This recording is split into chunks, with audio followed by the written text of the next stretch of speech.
Hey guys, welcome back to the channel.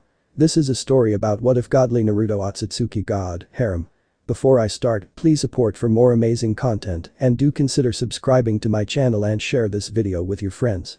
This is written by TentailedJackalofDoom Kisaragi and link in the description and support writer. Let's start the video. Chapter 1. The blonde-haired boy of 13 could be seen sinking to the bottom of the ocean, a huge sword lodged into his side due to the actions of his supposed teammate. The boy had stunning blue eyes that shined with an unyielding will. His skin was tan, and 3 whisker marks could be seen on each side of his face. The boy was dressed in an orange and blue jumpsuit and blue sandals.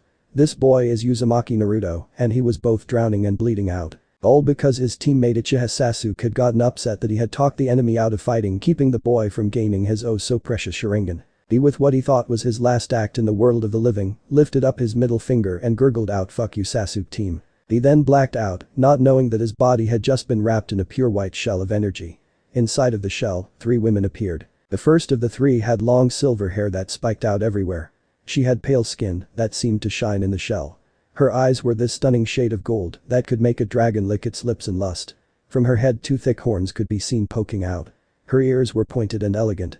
She was dressed in a light plum kimono with red prayer beads around her neck. On her lips was a light appliance of pink lipstick. The next woman had long flowing light-colored hair that was simply regal. Her eyes were pale white and had no pupil.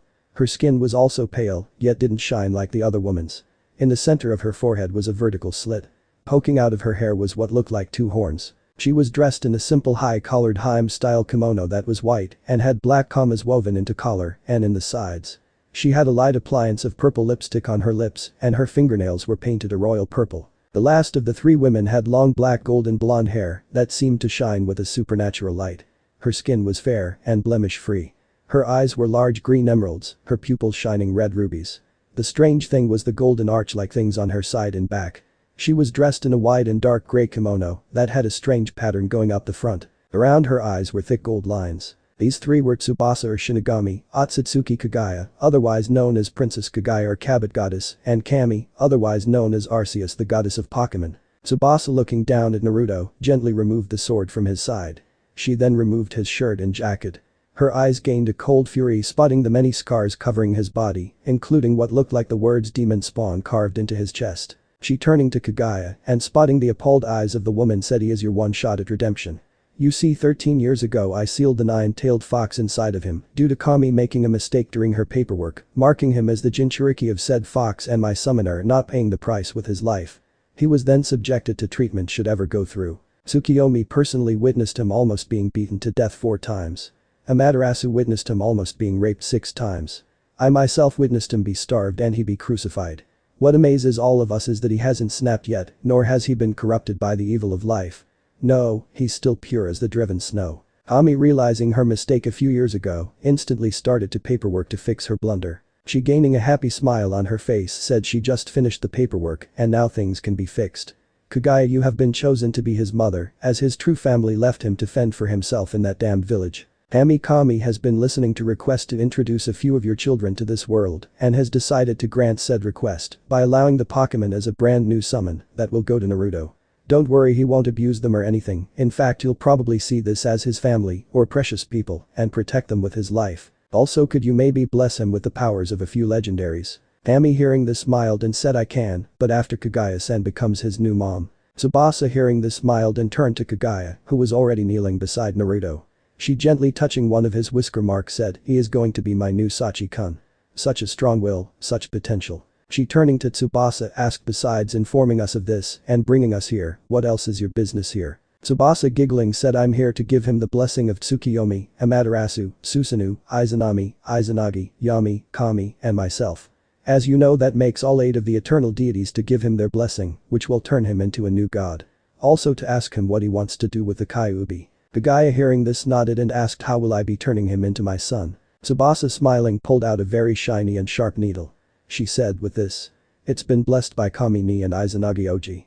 I simply get some blood from you, it interacts with Kami and Izanagi's power, and hello nurse, it's changed into pure DNA that once introduced to his system will transform him into your new darling baby boy." Kaguya, hearing this, rolled up the sleeve of her kimono and said, "Then please get to work. As I want to hold my baby for a little while before I'm forced back into that cursed prison my 2 eldest trapped me." Tsubasa nodding, stuck the needle into Kagaya's arm and drew enough blood to fill the syringe. She removing the needle from Kagaya's arm, smiled when the red blood quickly turned golden. She then sticking the needle directly into Naruto's heart emptied the syringe. Removing the needle, she made the syringe vanish just as Naruto shot up with wide eyes. He then said, "I'm up Haruno, don't poke me with that flaming kunai." He then blinked when he heard three very distinct and very pretty sounding giggles. He turning his head gasped spotting the three women. Naruto was about to ask what was going on when Kagaya explained everything to him, even who they were. Naruto blinking at this, smiled and wrapped Kagaya in a warm hug and said, "Wow, I must be really lucky to have such a gorgeous woman as my new mom." Kagaya with a tiny blush on her face said, "I am truly the luckiest woman in the world to have such a flatterer for my new and youngest child." He then smiling at her asked, "So I noticed you have the Byakugan like the Hyuga clan. Does this mean I'm going to get it too?" Kagaya shaking her head said, "I'm afraid not, but you will be gaining something much better." Naruto with a curious look on his face asked, "What's better than one of the three great Taijutsu?" Kagaya smiling said, "The fourth unheard of great Taijutsu. Allow me to show it to you." She then closed her eyes and pushed chakra into the slit on her forehead.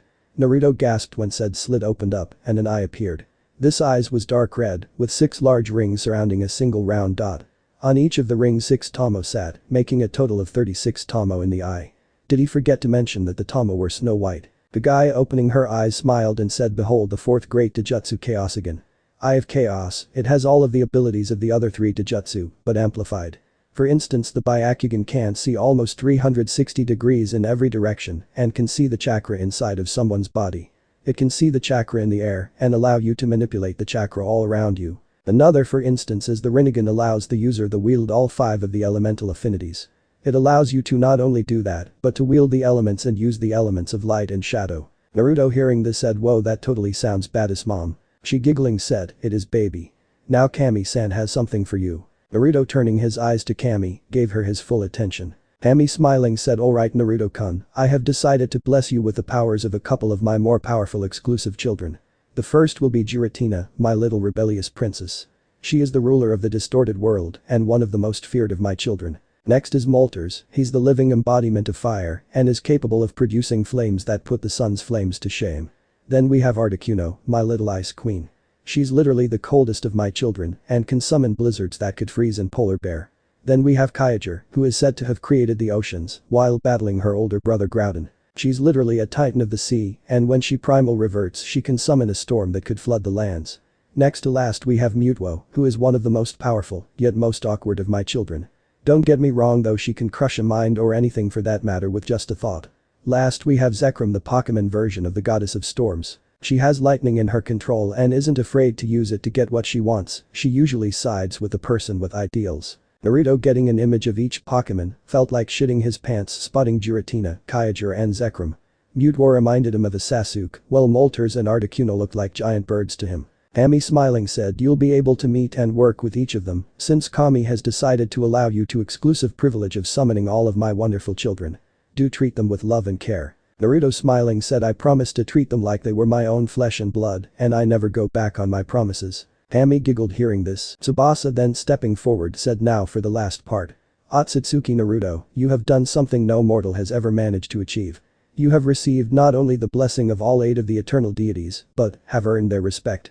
It is with great honor I welcome you to the position of the 9th eternal deity. It has been decided that you will be the god of carnage, technology and destruction." Naruto hearing this felt his mouth open wide.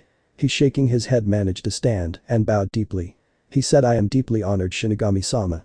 I will try my best to not dishonor the 8 eternal deities." Tsubasa giggling said, "I know you will. Anyway, I have a question to ask you." Naruto blinking asked, "What is it Shinigami-sama?" Tsubasa pouting said, "First of all call me Tsubasa-chan or Tsubasa-hime or at the least Tsubasa-ni. The question is, what do you want to do with the Kyuubi?" Naruto blinking said, "Why does it matter what I want done with Jinx-ni?" Tsubasa smiling said, "Because now that you're an eternal deity she can't stay sealed in you." Naruto hearing this pouted and asked, "Why not Tsubasa-ni?" Tsubasa smiling at him calling her sister said, "Because she wasn't even supposed to be sealed inside of you in the first place." Naruto hearing this quickly started to think.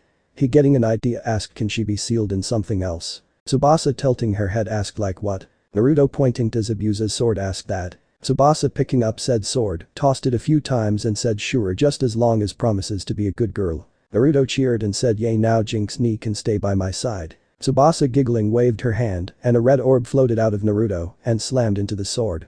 The sword then transformed from a thick and huge blade to a simple and elegant katana with a blood-red blade. Tsubasa then gaining a serious look in her eyes, said alright Naruto Itado, we have to go now. Kagaya has to return to the moon, Kami has to return to her dimension, and I have to return to the cursed paperwork. Kagaya hearing this wrapped Naruto in a gentle hug and said stop hiding yourself away baby. Show your true skills and ask out Yuzuki Uago already. Trust me it'll won't end bad. Naruto nodding said okay mom I will. All three women then vanished.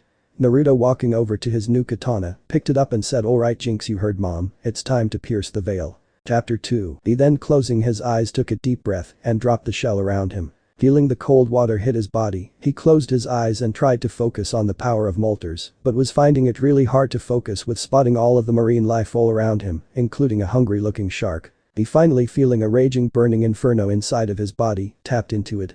His body instantly lit aflame and he swore he could hear the screech of a large bird. He crouching down, packing all of his chakra into his legs, prepared to jump. He shooting up, quickly breached the surface of the ocean and was in the air above the bridge. He didn't know it, but his entire body was surrounding in a cloak of flames that had taken on the shape of a bird. He looking down, could see all of Wave and a little beyond said country in each direction. He then focusing his eyes down, tightened his grip on Jinx spotting Kakashi beating the shit out of Sasuke. Sakura was trying to stop said man. Haku was being held back by Tazuna, who was being held back by Zabuza.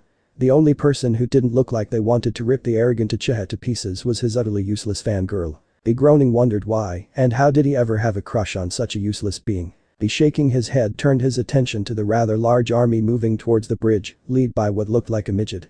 He knowing that this was Gato, smirked spotting the many ships the man had heading towards the bridge. He closing his eyes tried to remember the hand signs for the summoning jutsu. Remembering them, he scraped his finger across one of his larger canine teeth and went through the hand signs. Slamming his hand down on Jinx's blade he yelled out summoning jutsu. A few poofs of smoke occurred and when the smoke vanished, on the ground were large light blue and red bipedal alligators, along with large dark blue turtles with cannons in its shell. Naruto activating his powers from Mutuo, sent the mental command to attack the ships coming this way and that he was Naruto their new summoner. The animals roaring, jumped into the water, well the alligators did, the turtles, walked to the end of the bridge and started firing large jets of water out at the ships. He then dropping from his position high in the air, appeared in front of Haku. He dismissing Molter's power, smirked at the wide eyes of Haku, Tazuna and Zabuza. Haku asked Naruto-kun. Naruto striking the nice guy pose said Yosh. The one and only, with some improvements. He then gaining a serious look on his face, turned around and said oi Kakashi-sensei, as much as I would like for the team to be beaten to within an inch of his life. You're gonna have to wait, as we have an army to deal with. Kakashi dropping the bloody and bruised Sasuke, turned to Naruto and gained wide eyes spotting Naruto's eyes. His Chaos again activated revealing his dark purple eyes, with 3 rings and 3 Tomo on the innermost ring. The Tomo of course were snow white.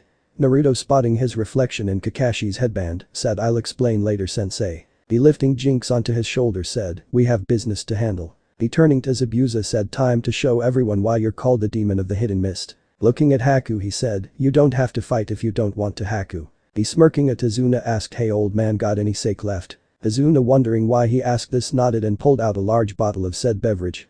Naruto's smirk widened as he said toss it here old man and you'll see something totally badass. Tazuna tossing Naruto the bottle, blinked when Naruto uncorked it and took a heavy swig of the drink.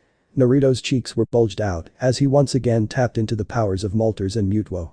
He speaking with his mind said white fire style, fangs of the great fire dog. Everyone including Sasuke gained wide eyes when out of Naruto's mouth and aura 10 huge fire dogs appeared, snarling and growling. All 10 of them were made of pure white flames and seemed to be alive. The largest dog howling, shot forward to attack the now visible army of Gato, the rest soon behind him. Naruto lifting up Jinx, said, let's cause some mayhem. Shadow clone jutsu. A poof of smoke later and 300 Narutos could be seen covering the bridge, each one holding up Jinx and coated in flames. Naruto then shot forward, followed closely by his clones. Zabuza smiling pulled out his backup sword and said I really like this kid. He then charged forward. Kakashi lifting up his headband, revealed his Sharingan and said Hokage-sama would kill me if I didn't help Naruto with this, besides what kind of big brother and sensei doesn't help his little brother slaughter an army. Haku putting on her mask, said I will help my first friend and will kill my emotions to help him save Wave. She then ran forward intent on helping Naruto and the others defend Wave. Sakura was being useless and trying to fawn over Sasuke, who was glaring at Naruto with pure hate. Naruto slicing through a thug, jumped over another one, crushing the man's mind with a thought. Landing, he kicked a man in his gut, making the man turn into a pile of still smoking black ashes. Naruto tossing a few kunai at some men, said wind style, tornado slicing blades. Huge blades of wind appeared and started slicing through men, forming large twisters that formed even more blades. He spotting a clone jump in the air, watched it go through more hand signs. It then called out fire style, dragon flame jutsu. Another clone not far away cried out lightning style, lightning dragon jutsu. The lightning dragon hit the twister, made it start shooting out sparks. Naruto spotting the fire hitting this cried out combination jutsu, raging lightning storm. The attack tore through thug after thug, spraying blood everywhere. Naruto ducking, shoved a sharp kunai into the throat of another thug. Grabbing that thug's head, he pulled with all of his might and pulled out not only the head, but the man's spine also. Sticking his hand in the man's mouth, Naruto started to kill other thugs with the man's spine. Did I forget to mention that Naruto was channeling some lightning chakra through the spine, so the thugs were dying painfully. Naruto then tossing the spine like a spear, shot forward with a kunai in each hand. Appearing behind a large group of thugs, he tossed a kunai at two thugs coming behind Haku, just as the thugs all separated from the rest of their bodies. Pretty soon all that was left of the army was Geto. Naruto, Haku, Zabuza and Kakashi were coated in blood. Some time ago the people of Wave had appeared and everyone was now standing in a circle around Geto, who was being held down by some Naruto clones. Naruto walking forward turned to the people and asked, "Alright people, what do you guys want to do with this scum?" The entire crowd screamed out, "Kill him." Naruto hearing this nodded and said, "Your wish is my command." He signaling to his clones, who pushed the man until his head was touching the bridge. Naruto walking over to the man, climbed up on the shoulders of one of the turtles. He raising his left hand said, "Geto, for your crimes a jury of your peers have sentenced you to death. There will be no mercy, no second chances. I Otsutsuki Naruto, the god of carnage, technology, and destruction am your executioner. Goodbye." Naruto then jumped into the air and once he was high enough, lifted his left foot and cried out to jutsu, curb stomp. He then came down and stomped on Geto's head, crushing it and causing blood and brain matter to explode everywhere. Naruto scowling said, "I knew that was a bad idea, but no, I decided to do it anyway. No, I've got to clean brain matter off of my feet." He then turning to the people of Wave smiled and said, "Wave, you are now free of the tyranny of Geto. The bridge can be built and your first steps to peace can be achieved. Rejoice." The people hearing this started to cheer loudly. Next thing Naruto was being tossed up and down, his name being cheered and praised, Haku, Kakashi and Zabuza in the same boat. Naruto laughing joyfully said, "You're welcome." Kakashi was simply basking in all of the attention he was getting and not being called a pervert. Haku was blushing and Zabuza was scowling, not liking this one bit. Sasuke was scowling even worse as in his mind once again the dope had shown him up and stepped out of his place. Sakura was scowling as Sasuke was scowling and she already knew the source of said scowl. She growling said, "Naruto Baka. I'm gonna punish you for upsetting Sasuke-kun." Tazuna on the other hand was happily chugging from his sake bottle as he was extremely happy. A week later, Naruto could be seen staring at a rather imposing statue on the completed bridge. It was him standing tall among a pile of bodies, Jinx shining brightly in his right hand and flames licking at his feet. His Chaosigan activated. The strange thing about the statue was the mark on his arm. It was a large C, with what looked like little bugs crawling over it and ruble around it. This symbol was what the people of Wave had decided his symbol was going to be and the symbol they were going to worship was going to look like. They had even created some new clothes for him with said symbol in it. He was now wearing an open purple jacket with black flames on it. On the back was the symbol in bright orange. On each of his hands were black metal plaited fingerless gloves. His pants were purple, with torn out knees, but seemed to be threaded back together with black strings. He had on thick black boots, purple strings making them his. Strapped to his back with a black strap was Jinx. His headband shining proudly on his forehead. Beside him smiling proudly was Kakashi. On his other side smiling fondly at him was Haku. Zabuza on the other hand was reading the words on the statue. Whistling the man said, "This is the statue of our hero. He was drowned in the waters below this very bridge and was brought back to life, gaining the powers of a god.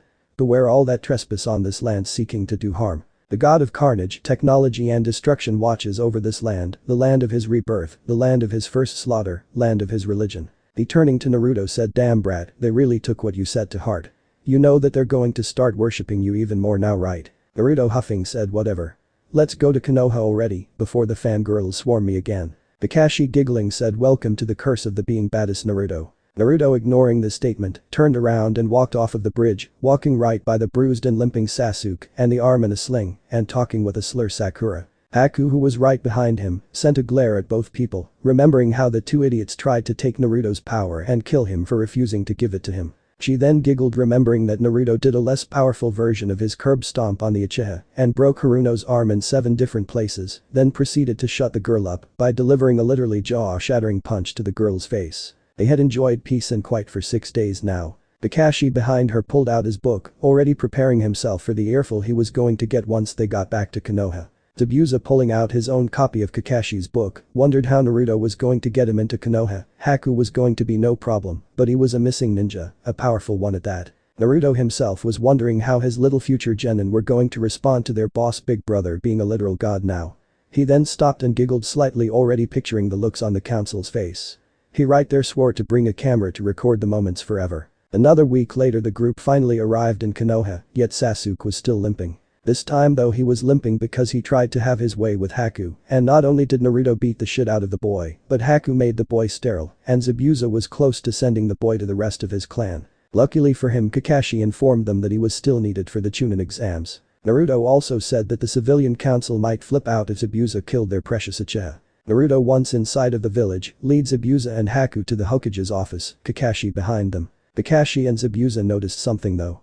The people in the village was looking at Naruto with wide eyes, some of them even looking at him with respect. The closer they got to the Hokage tower, the more people started to do it. Haku soon picked up on it and narrowed her eyes, wondering what was going on. Naruto was too deep in his thoughts to notice. He was wondering how was he going to train his Taijutsu, as he couldn't even use any of the Sharingan properties, nor could he use anything of the Rinnegan besides the elements. He had full access to the Byakugan parts. Dinks was just as clueless as he was. She was also pushing him to learn some more sword skills, as she wanted to be used for more than a walking stick. Arriving at the tower, Naruto walked in and was walking up the stairs.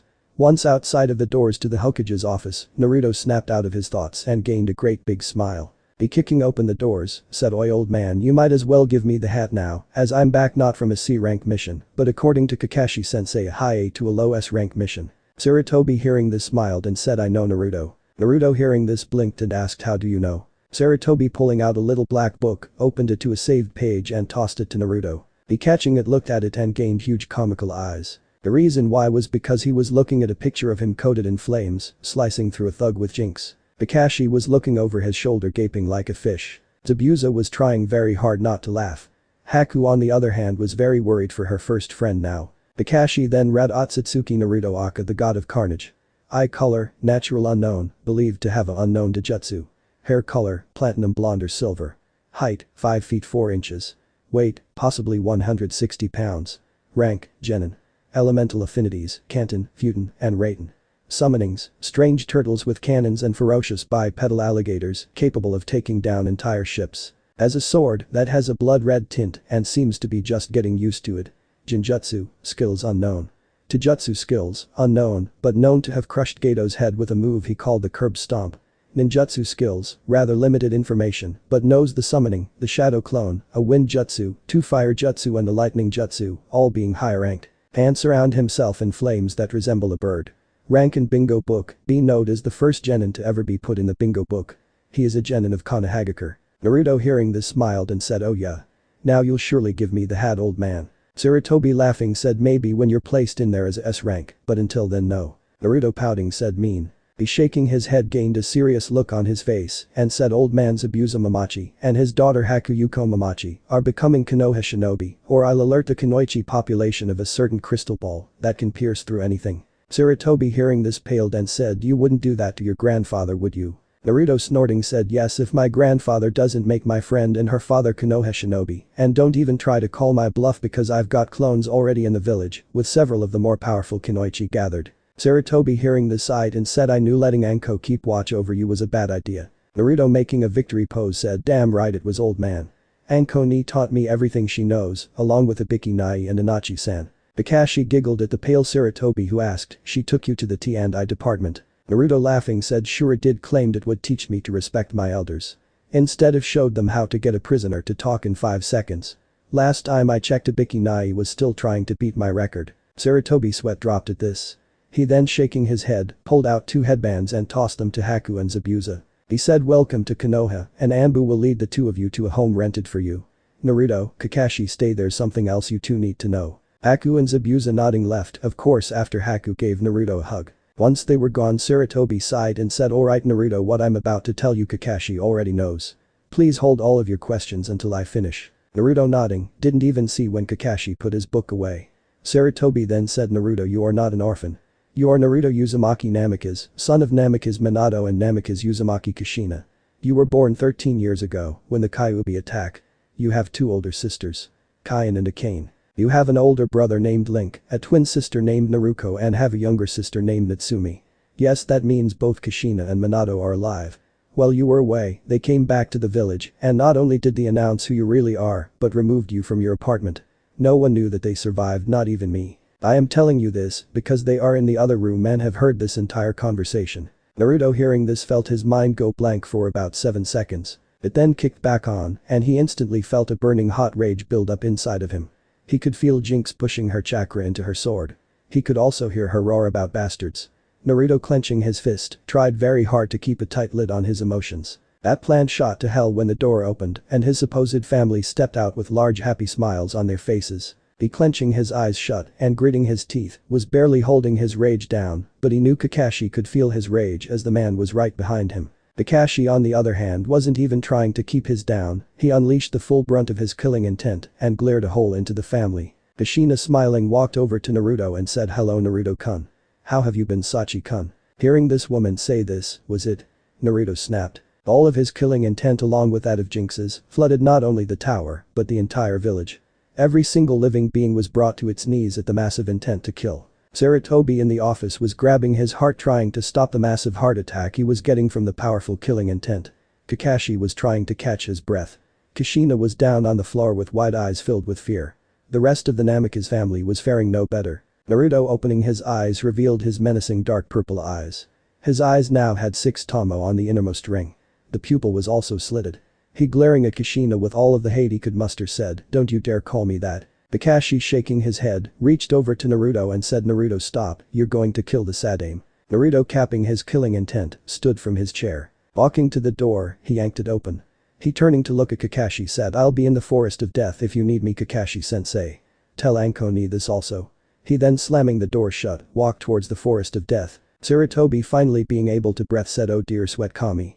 I've never felt such monstrous killing intent in my life. Kakashi getting to his feet said, that was 10 times worse than the Kyuubis and he somehow managed to pull it all back in. Kakashi then ran to the trash can and puked his guts out. Minato helping a trembling Kushina to her feet asked what just happened. Sarutobi with an are you stupid look on his face was about to answer when the door was kicked in and a glaring Anko appeared with a kunai in each hand and snakes hissing from her sleeves. She looking around asked why did I just sense Naruto's killing intent and what the hell got him so upset to unleash it. Kakashi finished puking, wiped his mouth and pointed to the Namikaze family. Anko's eyes landing on them, narrowed her eyes. She instantly understood what had happened. She ignoring Kushina, who used to be a big sister figure to her, turned and asked where did he go. Kakashi said forest of death. Anko sighing said oh great now it's going to take me all day to find him. Damn brat knows the forest better than I do. She turning to Sarutobi said old man I'm going to need some money for ramen and dango. Sarutobi sweat drooping, handed Anko a card and said that links to my personal account. Don't you dare bankrupt me.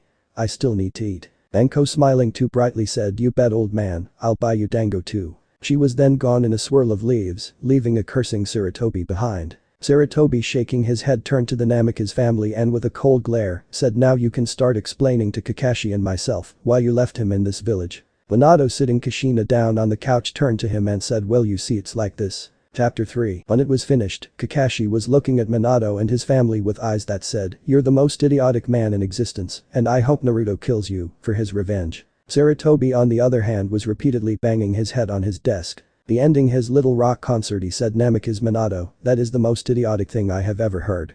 You leave your son, the one you decided to seal the Kyuubi into, to the mercy of this village, all because you were terrified the Shinigami would come and kill your family for cheating it out of death. Not only that but you train said boy's twin sister to cage level and then decide to come back after Kushina gives birth to another girl. Minato with a sheepish grin said yup. They blinked hearing someone snort. All eyes turning to the door blink spotting a bruised and dirt-covered Anko leaning into the door. She with the eye swollen shut said Naruto is going to kill you if any of you ever come near him. She then limping into the room followed by a concerned Kurenai, plopped down in the empty seat and asked Kakashi, did my little brat really become a fucking god? Kakashi shrugging said, I honestly had no idea, I was just grateful that he was alive, I forgot to ask him what happened to him. Sarutobi looking at Anko asked why. Anko groaning said, because like a baka I decided to entice him into a fight. I've never had such a thorough ass kicking in my entire life. I mean at first he was just using his fist and speed, but pretty soon I was dodging swipes from that sword of his, that sliced through 7 trees. I tried to block one of his swings with a kunai, and my hand nearly paid the price for such foolishness. He then started slinging out jutsu that I know for a fact are probably B ranked S rank, and if they aren't they should be. I mean he damned near drowned me when he summoned a massive tidal wave. I got burns in places that fire should never approach.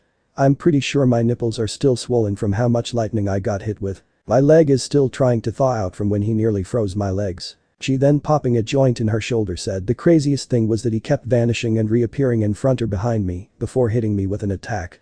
Hell, I couldn't even sense him move, like he wasn't even using chakra. He even made me witness many different things. He made me witness him making me beg, scream and moan for him too. Kurenai put her hand over Anko's mouth and said, Anko, there are children in here. Anko moving her eyes to Kurenai, licked her hand, forcing Kurenai to move it. Anko looking Kakashi in the eyes said, I'm just glad he doesn't have full control over his Jujutsu, or I'm pretty sure I'd be in a hospital right now, instead of him sleeping inside of his room at the T&I department. Sarutobi quirking an eyebrow asked, you managed to defeat him? Anko snorting said, no, he damn after stomping a mud hole into me and making me feel like shit, decided to sleep off his extreme anger. Damn brat fell asleep standing in front of me. Kakashi giggling said, be lucky he didn't curve stomp you like he did the Uchiha brat. Sarutobi then said, so that's why he was limping. Kakashi shaking his head said, oh no, he's limping because he decided to try and force himself on Haku. Naruto broke the boy's leg in 6 different places, then kicked the boy in the balls so hard he actually lifted into the air a little. Haku then made sure the little shit wouldn't be having any children by sterilizing him. Zabuza was oh so close to ending the boy's life. Sarutobi crossed his legs and asked, what about the Haruno? Kakashi giggling said Naruto got tired up putting up with her and not only broke her arm in 9 different places but then shattered her jaw with a punch. So I think he was holding back on you, Anko, or you'd be in a coma or worse right now. Anko groaning said, I believe it. Sarutobi was about to say something when his front door was kicked open by 3 kids, all looking like mini Narutos, hell they even had some orange on them. Konohamaru spotting Anko asked, Anko ni, where's boss, and don't even try to fool us by saying that he isn't in the village because we felt his killing intent. Sarutobi hearing this blinked and asked, how is it that you 3 know what killing intent is? Mogi bowing to him said, Naruto Nai has been training us after school. He introduced us to killing intent so that we wouldn't freeze up if we were ever came across it. He also started us on the tree climbing exercise, along with making sure we understood a shinobi's greatest tool. Kakashi hearing this blinked and asked, what is a shinobi's greatest tool? Yuden pushing up his glasses said, a shinobi's greatest tool is deception. Kurenai blinked asked, he told you this? All 3 kids smiling said, boss, big brother told us that. Kakashi said something like, look underneath the underneath and that hiding your skills and powers from within the shadows was one way to deceive the enemy. Kakashi nodding sagely said, that is definitely something I would say to Naruto. Konohamaru deadpanning said, boss also said you told him something about Hyuga's always having a big chest and the quiet ones being the loudest in bed. Kakashi hearing this gained wide eyes and paled as the temperature in the room dropped drastically. Anko somehow on her feet with a powerful glare in her eyes cracked her knuckles and with a sickly sweet smile on her face asked Kakashi, Baka, you'd better not be trying to corrupt my innocent darling little Naruto. Kakashi quickly said, Hokage-sama, let him read his version of Icha. Sarutobi hearing this gulped as Anko and Kurenai were now both giving him a powerful glare.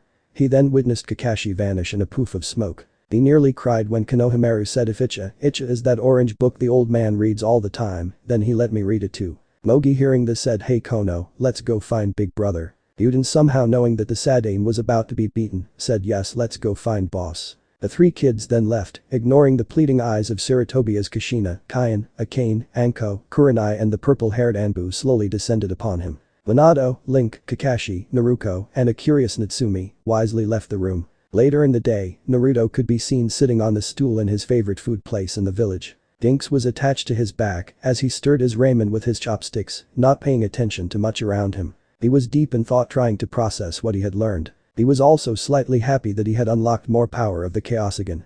He could now predict movement like the Sharingan and had unlocked the animal path of the Rinnegan. Sighing he slipped a few noodles into his mouth just as he felt someone sit beside him. Moving his eyes to his left, he let a small smile appear on his face, spotting Kakashi. Kakashi, ordering a bowl of ramen, said, "Alright Naruto, it's time for that explanation I never got." Naruto smirking said, "Not until the others arrive." Kakashi, quirking an eyebrow, blinked when Enko, Ibiki, Inochi, Ino, Zabuza, Haku, Konohamaru, Mogi, Yuden, Kurenai, Hinata, Guy, Rock Lee, Niji, Kiba, Shino, Iruka, Shikamaru, Choji, Tenten, Asuma, Yuago, Heiei, and surprisingly a perfectly fine Sarutobi. Once everyone was there, Naruto said, "Am-chan, close up the stand. This is something you're gonna wanna hear." Am nodding closed the shop along with Tucci. Once everyone was seated, Naruto crossed his arms and said, "What I'm about to tell you is 100% true. No one interrupt me until I'm finished, and then I'll be glad to answer any questions." Now what Kakashi, Zabuza and Haku most likely know that you guys don't is that during Team 7's mission, I was technically drowned by Uchiha Sasuke. During this time I was confronted by 3 gorgeous women. The first being the goddess of death herself, Tsubasa. Next was the mother of the sage of 6 paths, Otsutsuki Kagaya. Then there was Kami, or the goddess of my summons, the Pokemon, Arceus. I was woken up by Tsubasa using a syringe full of Kagaya's blood that, with the help of divine forces, expunged all human DNA inside of me and transplanted her DNA inside of me, this making me Otsutsuki Naruto. I was also blessed with the powers of a few of Kami's very powerful children. Finally, Tsubasa informed me that I was now a member of the Eternal Council of Deities. I did this by becoming the god of carnage, technology and destruction. Sadly, she had to remove Jinx to do so, and for those of you who don't know, Jinx is the true name of the Kyuubi. Happily, Jinx was able to be sealed inside of my new sword, which used to be Zabuza's sword. I gained my Dijutsu from Kagaya, who is my mom now. It's the 4th great Dijutsu that has all of the powers of the other 3. It's fully evolved from, has 36 Tomo and 6 rings. So far I only have 3 rings and 6 Tomo. This gives me the abilities of the Byakugan and recently unlocked the predicting ability of the Sharingan and one of the 6 paths of the Rinnegan. The Rinnegan, by the way, gives me full access to all elemental affinities. Everyone hearing this had wide eyes. He, with a smile on his face, asked any questions. Ino, shooting her hand into the air, asked, "What are Pokemon and what powers did you get from them?" Naruto, laughing and sipping some of his ramen, said, "Pokemon are very intelligent beings from a distant dimension governed by Kami. They come in all shapes and sizes, and their power levels range from that of an academy student to that of a tailed beast.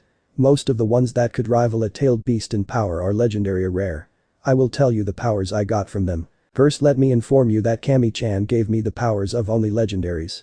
The first of said legendaries was the ghost dragon ruler of the alternate dimension of the Pokemon dimension. Her name is Giratina, and she has 2 forms. I think Kami-chan called her rebellious princess or something. When I tap into her power, I can create rifts in the world and teleport to a pocket dimension. I can also see lore trap things inside of said pocket dimension. Then we have the living embodiment of fire molters who can create flames so hot they put the flames of the sun to shame. Kakashi, Zabuza, Haku, Anko and Wave have already witnessed me use her power. Then there's her Arctic sister, Articuno, who could create blizzard so strong it could freeze a polar bear. Anko has had the pleasure of witnessing me using her power. Then we have Kyogre, who can create entire oceans with just a swing of one of her mighty fins. With her power I can create entire aquatic ecosystems, and if I tapped into her primal powers, flood the world. There's Mutwo, who's very powerful, yet equally as awkward. She has power over the mind and can crush a being's mind with a simple though. With her power I can speak with my mind, move objects using telekinesis, crush someone's mind, and most likely turn someone into my living breathing puppet. Kakashi, Zabuza and Haku witnessed me use a little of her power. Lastly is Zekrom, who according to Kami is the Pokemon version of the goddess of storms. She has lightning in her power, and from what I've read from her profile under the summoning contract, can bring entire mountains down with a single lightning bolt. Everyone hearing this paled, well, everyone besides Konohamaru, Mogi and Yuden, who were looking at Naruto with stars in their eyes. Haku asked, "If you're part of the Eternal Deity Council, does that make you the youngest member?" Naruto nodding said yes, the eldest being Izanagi and Izanami, though I wouldn't be foolish enough to call Izanami-sama old to her face. Zabuza, ignoring this, asked, "Are you going to use the symbol the people of Wave made as your official symbol?" Naruto shrugging said, "I don't see why not for now." Anko asked, "Are any of your summons big enough to, I don't know, stop a raging Biju?" Naruto sighing said, "Size really doesn't matter when it comes to the Pokemon, but including Kami herself, 18. Everyone hearing this blinked. Kurenai asked, "You said size doesn't matter, why not?" Naruto, smiling at her, making her gain a small blush, said, "Leave it to the Genjutsu mistress to hear that. Mutwo can crush anything with her mind, including Konoha if she wants. Articuno can freeze entire oceans if so much as thinks about it. Darkrai can trap you in a never-ending nightmare if she wants. Sukyun can blast you with purified high-pressure chilled water stream if she wanted to. Molters could melt you if you pissed her off, and the same could be said for any Pokemon. Asuma hearing this asked how many Pokemon are there. Naruto blinking said 720. Everyone gasped hearing this and shouted that many. Naruto nodding said yes. Sarutobi asked do you want me to inform the council of any of this? Naruto snorting said you can tell them all of this for all I care. There's not a thing they can do about it. Anachi groaning said damn this is going to cause one long meeting. Naruto laughed at this. AM then asked are you going to let your teammates know this? Naruto snorting said no chance in hell. Hibba laughing asked are you afraid the Uchiha will demand that you make him a god? Naruto laughing said no, I'd rather make out with Akimaru than do that. I'm afraid what the pink howler monkey is going to do once she finds out. Akimaru hearing this barked and growled. Kiba laughing said, that's his point Akimaru. Hayate coughing a little asked are you going to let your god status go to your head? Naruto snorting said hell no, I'm still train until I drop, rest a little, get up and train even more. Just because I become a god doesn't mean I'm going to let my skills drop. I gaining flames in his eyes said Yosh. Naruto-kun's flames of youth burn brightly. I must run 1,000 laps around Konoha on my hands until I catch up to him. Lee shooting up shouted Naruto-kun you are now my eternal rival. Naruto who had been sipping some more of his ramen, made the mistake of asking I'm sorry did you say something? Lee hearing this gained unholy flames in his eyes along with Guy. Both men then shouted curse you and your hip attitude my eternal rival. Naruto blinking at this, turned to everyone else and asked what the hell just happened. Kakashi patting Naruto on his back said the other curse of being so bad is Naruto. Weirdos declaring you as their eternal rival and always challenging you to even weirder contest. Yuago asked do you need help with your Kenjutsu training? Naruto rolling his eyes said I was going to ask you, hey or no brows about helping me later to get Jinx need to stop nagging me. Shikamaru hearing this smiled and said now you see my plight. Naruto snorting said no, Shika, women aren't troublesome, older sisters are troublesome. I mean look at me I have 8 of them and 6 of them are gods. 1 is a demon and the last is Anko. Anko hearing this said hey. Naruto waving his hand said don't try to front, we all know that out of 8 of my sister you're the most sane and that's pushing it. Anko pouted at this while everyone else giggled. Konohamaru asked boss will you be teaching us any awesome jutsu? Naruto looking at him said that depends on if you 3 can stay out of trouble, pay attention to Iruka's lectures, what elemental affinities you have and if you 3 can climb trees using just your feet yet. Iruka hearing this gained wide eyes and asked it was you who taught them how the tree climbing exercise. Naruto turning to him nodded and said yeah I taught it to them to get them to stop bugging me. Iruka sweat dropping hearing this said well they can climb trees using only their feet. Shino pushing up his shades asked are there any bug-like Pokemon? Naruto smiling at Shino said Shino my comrade there's an entire type dedicated to bugs, hell there's even a legendary bug Pokemon. Shino actually smiled hearing this. Kakashi then asked are you going to keep putting Sasuke and Sakura in their place? Naruto finishing his ramen said is the old man a pervert? Sarutobi choking on his ramen, glared at Naruto when Yuago, Kurenai and Anko all said he sure is. Naruto and the others laughed at this. Niji then asked what are you going to do about the Namikaze family? Naruto gaining a passive face said nothing as I'm no longer part of that family.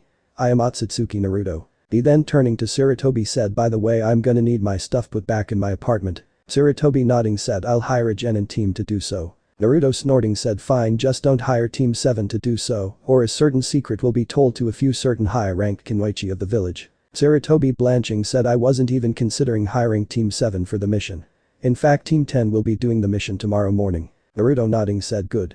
Until then I'll be sleeping at the tower or maybe in one of the interrogation rooms. Ibiki hearing this smiled and said speaking of, I finally beat your record brat. Naruto hearing this quirked an eyebrow and asked really by how much? Anko smirking said 1 second. Naruto laughed at this and Ibiki gained a little black cloud over his head. Naruto shaking his head, stood to his feet and put his hand over his mouth to stop the yawn he felt coming. Shaking his head he said alright people, it's getting late so I'll see you party people later. He then walked out the ramen stand. The others finishing their ramen and paying up all went their separate ways, some thinking about a certain blonde, others wondering how things was going to change from here. The next morning, Naruto could be seen walking towards training ground 7, intent on getting some training in. Of course he was heading there very early, hell the sun had barely even poked its head out. He arriving at his location, took off his shirt and jacket, placing them on one of the logs, he popped his muscles and said, I'll start with some push-ups and crunches.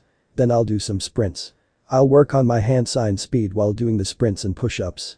Gotta get them down to 1 so the team can't copy any of my jutsu when he does unlock the Sharingan. He then got to work and before long 2 hours had passed and it was now 6. He's standing up, said Lee. I know you're there, so let's spar for a while until it's time for you to meet your team. Lee appearing said Yosh.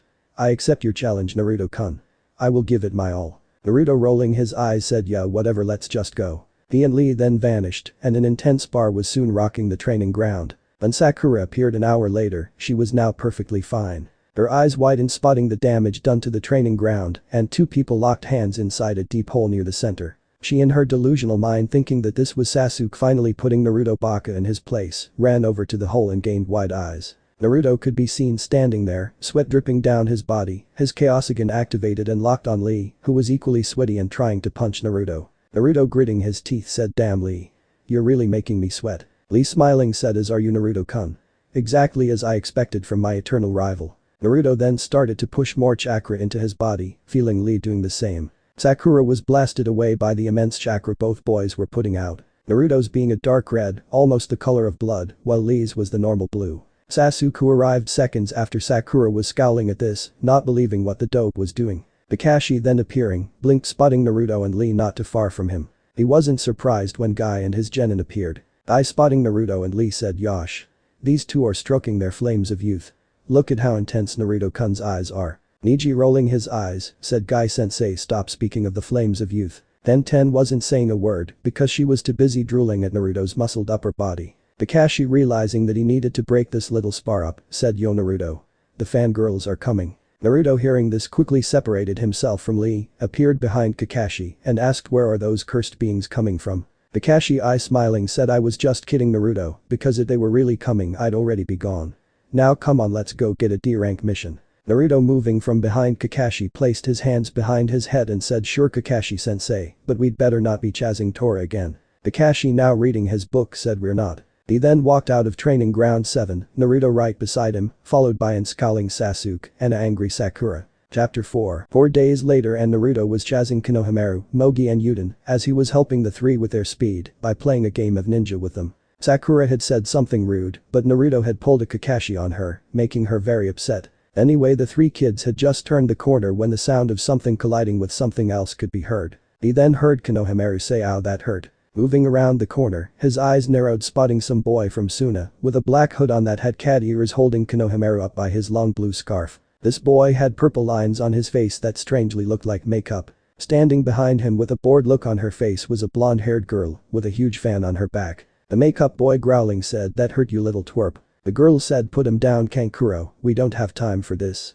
Kankuro said, don't worry Tamari, I'm just going to teach the little brat a lesson. Tamari, sighing, said, whatever, just don't get me in trouble. Kankuro, smirking at this, lifted his fist to hit Konohamaru when he felt the edge of a sharp blade be pressed to his throat. He then heard someone growl out, I suggest you put my little brother down before I slit your throat, Sannin. Kankuro, dropping Konohamaru, blinked when the boy stuck his tongue out at him and said, boss just told you, punk. Kankuro, hearing this, felt his blood boil, but before he could do anything he heard Tamari say, Kankuro, you idiot, I told you not to do anything stupid, but you didn't want to listen, and now the fucking god of carnage has his sword at not only your throat, but mine's too. Kankuro, hearing this, slowly turned his head and blanched, spotting the Chaosagan staring at him. Naruto, removing his sword from Kankuro's throat, said, you should listen to your pretty older sister from now on, Catman, otherwise your blood will spill onto the streets of Konoha. Naruto, turning his head to the tree, said, Ichibi no Gaara, I know that you're in that tree. Come out now and I won't show you just why a tanuki should never anger a dragon. Both Sand siblings' eyes widened when Gaara appeared, bowed low in front of Naruto. Gaara said, forgive me my lord. I had no idea or intention to anger you. My idiot teammate also apologizes for getting in the way of your game with your little brother. Naruto, blinking, said, yeah, whatever. He then, turning to Konohamaru, said, alright Kono, because of your failure at not being aware of your surroundings, the three of you now have to play a game of dodge with Anko after listening to Iruka's lecture about awareness. All three kids groaned hearing this and walked towards the academy. Naruto, walking behind them to make sure they got the academy, turned to the Sand siblings and said, I look forward to meeting you three in the Chunin exams. Until then, Tamari of the desert, Kankuro of the puppets, and Gaara of the desert. He then walked around the corner, missing the wide eyes of Kankuro, the smile on Gaara's face, and the small blush on Tamari's face. He, arriving at the bridge for his team meeting, wasn't surprised to find Sakura there pestering Sasuke for a date, well said boy brooded. Naruto, sitting down on the rails of said bridge, pulled out Jinx and started to polish her, ignoring the now screeching Sakura. The girl never shut her yap, and honestly Naruto wanted to curb stomp her, but Kakashi had made him promise not to do so unless she did something really stupid. Sasuke on the other hand he had free reign with. He had already kicked the arrogant prick's ass 6 times, and 5 of those times he was half asleep. The sensing Kakashi arrive stood up and put Jinx over his shoulder. Kakashi appearing in a swirl of leaves, looked up from his book and smiled spotting Naruto and the other two. He pulling out 3 sheets of paper handed it to them and said I have put you 3 in the Chunin exams. Meet at room 301 if you want to take the exam.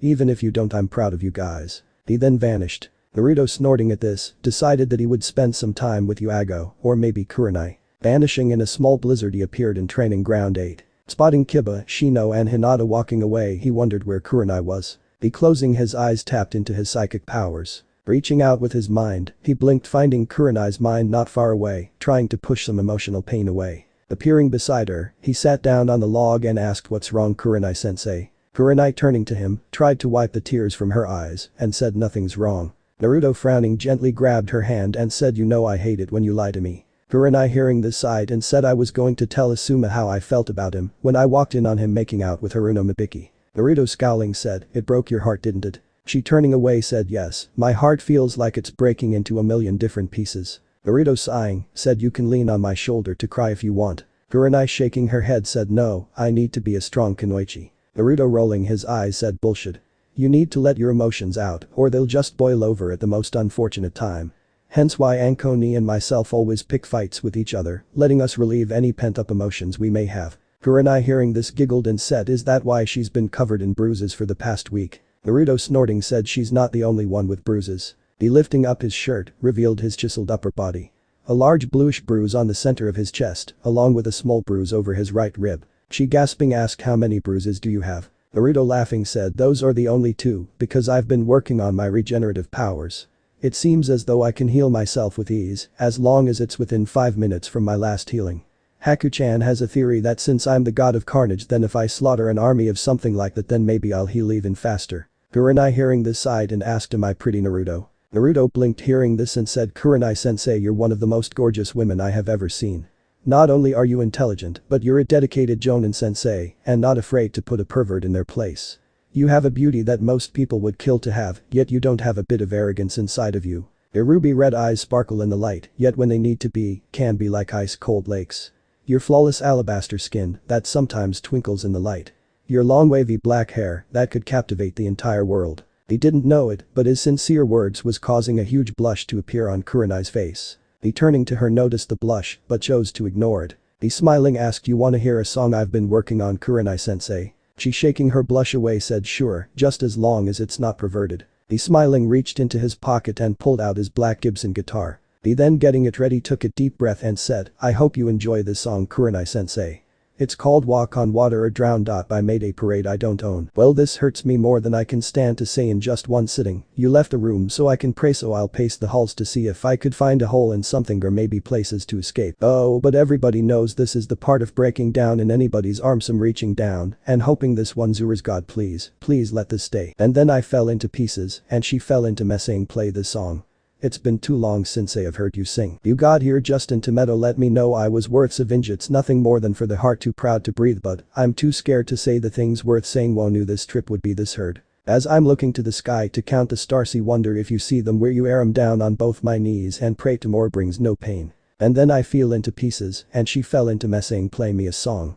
It's been too long since I have heard you sing to me. And yeah we all fall to pieces but at least you fell to me but this is a wrong night so tell me good night and let it go. I stayed here and you just pray me head would clear and I'd stay safety pieces left the love had changed just saved everything. Oh and everybody knows this is the part of breaking down in anybody's arms I'm reaching down and hoping this one Zura's God please let this stay. And then I fell into pieces and she fell into me saying play me a song. It's been too long since I have heard you sing. And then I fell into pieces and she fell into me saying play me a song. It's been too long since I have heard you sing. And yeah, we all fall to pieces but at least you fell to me but this is a wrong night tell me good night and let it go. Oh. Naruto ending the song, Blink spotting not only Kurenai, but Anko, Yuago, Ino, Hinata, Mogi, AM, Haku and Tenten all swooning over him. The sweat dropping, said okay maybe I overdid it. Ino then squealed very loudly and tried to glomp him. The switching with a random log said on that note I'll be taking my leave. Exit stage left. He then ran for his life, a group of swooning females behind him, one of them being a kunai flicking Anko. He finally arriving at his apartment, locked the doors, shut the windows, and placed a few chakra seals to keep people out. Sighing in relief, he took off his shirt and placed Jinx against his wall. Heading towards the kitchen, he rolled his eyes spotting the ramen bowl from Namika's kushina. He tossing it into the trash, reached into his fridge and pulled out a carton of orange juice, 3 eggs, a thick piece of bacon, and some carrots. He fixing himself a small dinner, simply ate his meal. Once done eating, he walked into his bathroom. Taking off the rest of his clothes, he climbed into the hot shower. Washing the dirt and grime off, he closed his eyes and let the hot water pour down on his platinum blonde hair. Once done with his shower, he turned it off. Walking into his bedroom, he opening his bedroom dresser, slipped on a pair of purple Carnage boxers. He then walked over to his desk. Opening a drawer, he pulled out a small tube. Opening it, he willed the shiny substance out of the tube and made it dance a little. He smiling said, "It seems as my nanobits are forming rather nicely. Soon they will be complete and I'll be bringing new technology to the world." He putting the nanobits back into the tube, corked it and put it back into the drawer. He then yawning said it's time to get some sleep. He turning off the lights, crawled into his bed. The next morning he would roll over and nuzzle his face into the soft warm pillow his face was buried in. He then heard someone moan. His mind instantly kick-started as pillows weren't warm, nor did they moan. Backflipping out of his bed, he got in a stance ready to kill the intruder. He sweat dropped spotting Kurenai laying in his bed, dressed in black lace matching pair of bra and panties. Shaking his head, he walked into his bathroom and sweat dropped even more spotting Anko and Yuago knocked out in his bathtub snuggled up to each other. Shaking his head, he brushed his teeth and took a piss. Walking back into his bedroom, he got dressed. He then walking into his kitchen, nearly face-palm spotting Ino, Hinata, 1010 and AM, all passed out on the floor surrounding his kitchen table. Shaking his head, he tiptoed to his fridge and opened it. Grabbing a toaster pastry, he grabbed Jinx and placed her on his back. He was about to walk out his door when he remembered his new invention to pass time and to help ignored the pink-haired banshee. Creeping into his room, he gently slid open his drawer and pulled out an iPod with black headphones. Putting it into his pocket, he then walked outside of his apartment, not even wanting to know how all 7 females managed to get into his locked and sealed apartment. He arriving at the academy, rolled his eyes seeing no one there yet. Walking to the academy wall, he put the headphones in his ears and turned to iPod on. Picking one of his recorded songs, he started to hum "You Have No Idea How Unproductive It Is to Fall In and Out of You As Often As I Do. Lately I've been feeling grey, but today I won't wind up next to you. This was the day the Chunin exams began and Naruto showed the world why he was the god of carnage, technology and destruction. Chapter 5. 2 hours later, Sakura and Sasuke finally arrived to find Naruto, with his eyes closed leaning against the academy wall bobbing his head listening to his music. Sakura scowling marched over to him to make the baka acknowledge her and Sasuke when she heard a deep terrifying growl. She looking around wondered what had growled at her when her eyes landed on something crouched directly above Naruto's position. Her eyes widened spotting a black dog with a tan belly and paws. Its eyes were dark red, almost a crimson. From its head twin thick silver horns could be seen sticking out. Swaying behind it was a black tailed with a spade for the tip. Sasuke having better eyes than Sakura could see the silver bone-like fragments on the dog's back. He could also see the smoke rafting from the beast. Naruto opening his left eye, said about time you two got here. I've been waiting for at least 2 hours. He shaking his head, sat up and snapped his fingers. The beast stopping its growling hopped down to stand beside Naruto. Naruto petting the beast said come on before I decided to let Mira turn you into lunch. Mira wagging her tail happily followed Naruto, a scowling Sasuke behind her and a terrified Sakura behind him. Team 7 entering the academy walked until they came to large commotion. Naruto hearing Mira bark, glanced at the door and said very good girl. Remind me to give you a treat later. Mira barking wagged her tail. Naruto then spotting Sasuke about to open his big mouth, grabbed the boy by his head and hissed, keep your mouth shut Uchiha, or I'll end your pathetic existence, and then maybe Mikoto Haim will finally be proud of the trash your weakest is. Sasuke hearing this felt his anger boil, but decided to heed Naruto's words. Naruto seeing this let the Uchiha go and silently walked upstairs, Mira and his teammates right behind him. Reaching the next floor, Naruto walked right past the still reading Kakashi, followed by a once again arrogant Sasuke and a terrified Sakura. Mira stopped outside of the door for about 5 seconds to look Kakashi over. She barking walked inside. Kakashi sweat dropping mumbled even his summons think I'm a pervert. Once inside of the room, Naruto sighed feeling and hearing someone approaching him very fast. His nose catching the smell of flowers and strawberries, sighed again, knowing that he was about to be glumped by Ino. Sure enough not a moment later Ino was attached to him nuzzling his face while saying Naruto-kun I've missed you so much. Naruto rolling his eyes said that's funny considering that I saw you this morning passed out around my kitchen table and again as your team entered the academy. No pouting said you're no fun. Naruto snorting said on the contrary I'm very fun, it's just that right now you're causing a scene attracting unnecessary attention to us. Ino blinked hearing this. She looking around the room, could see the many genin glaring at her. She blushing stopped hugging Naruto and said sorry Naruto-kun. Naruto sighing said it's okay Ino as the pink banshee or duck butt was bound to get their attention anyway. He feeling a very pitiful amount of killing intent come from behind him, quirked an eyebrow and turned to find a furious Sakura glaring daggers at him. He was about to say something about this when a monotone voice asked is she bothering you Naruto-sama. Naruto turning his head again blinked spotting Gaara standing beside him glaring at Sakura, his two siblings right beside him. Naruto turning back to Sakura asked did I offend you howler monkey? Sakura hearing another insult be thrown at her, was about to punch him when a low growl reached her ears. She blanching slowly turned to find Mira once again glaring at her, smoke now literally rolling off of the hound. She gulping loudly said nope. I like being called a howler monkey and a pink-haired banshee. Naruto smirked at this, but sensing someone trying to sneak up on him, quickly spun around with Jinx poised at the threat's throat. His Dijutsu activated, was glaring hard at a pale and sweating Kabuto. Kabuto raising his hand said easy there buddy, we're on the same side here. Naruto hearing this, narrowed his eyes and put Jinx back on his back. He then said be very lucky fool, that Jinx doesn't want your pathetic blood to touch her blade, or your head would be rolling on the floor. Kabuto now gulping said alright I was just gonna offer you guys some info if you want. Naruto looking Kabuto in the eyes asked info eh? Tell what do you know of Tamari's romantic history, the chesty blonde from Kumo's fighting style, the cute red head from Kusa's sensory skills, and the hot blue-haired girl from AIM. Kabuto blinking pulled out his ninja cards, ignoring the blush on Tamari's face, the questioning look from Samui, the hearts in Karen's eyes and Conan's eyes narrowing. He then said Tamari of the desert. Let's see, she's had no boyfriends or girlfriends. In fact she doesn't even have any friends due to her father being the Kazekage, her brother being a demon, and her other brother being accused of being a cross-dresser. The ignoring the killing intent coming from Kankuro, said Samui of Kumo, uses the Cloud Headhunter Kinjutsu style, and is not known to use any style of Taijutsu. Samui hearing this returned to her cold facade. The flipping through the cards said Karen Uzumaki has amazing sensory skills. Is said to be able to sense exactly what kind of chakra a person has from miles away. Karen still had hearts in her eyes as she stared at Naruto. Kabuto pulling out the last card, said Conan of AIM. Also known as the Angel of AIM. Has an unknown bloodline that allows her to use paper with her jutsu. Is also rumored to be very close to the Amikage. Naruto nodded hearing this. Sasuke smirking said I want to know about Otsutsuki Naruto. Kabuto smiling pulled out a card and pushed some chakra into it. The looking at the card gained wide eyes, blanched and felt his hand start to tremble. The looking up at Naruto with wide eyes full of fear, said Otsutsuki Naruto, Aka the god of carnage. Is listed in the bingo book as an B-rank threat. Said to have many different powerful bloodlines. His sword is rumored to have the very soul of the deadly Kyuubi inside of it. Has very powerful summons that have been seen taking down entire boats. This says he also died during your C-S rank mission.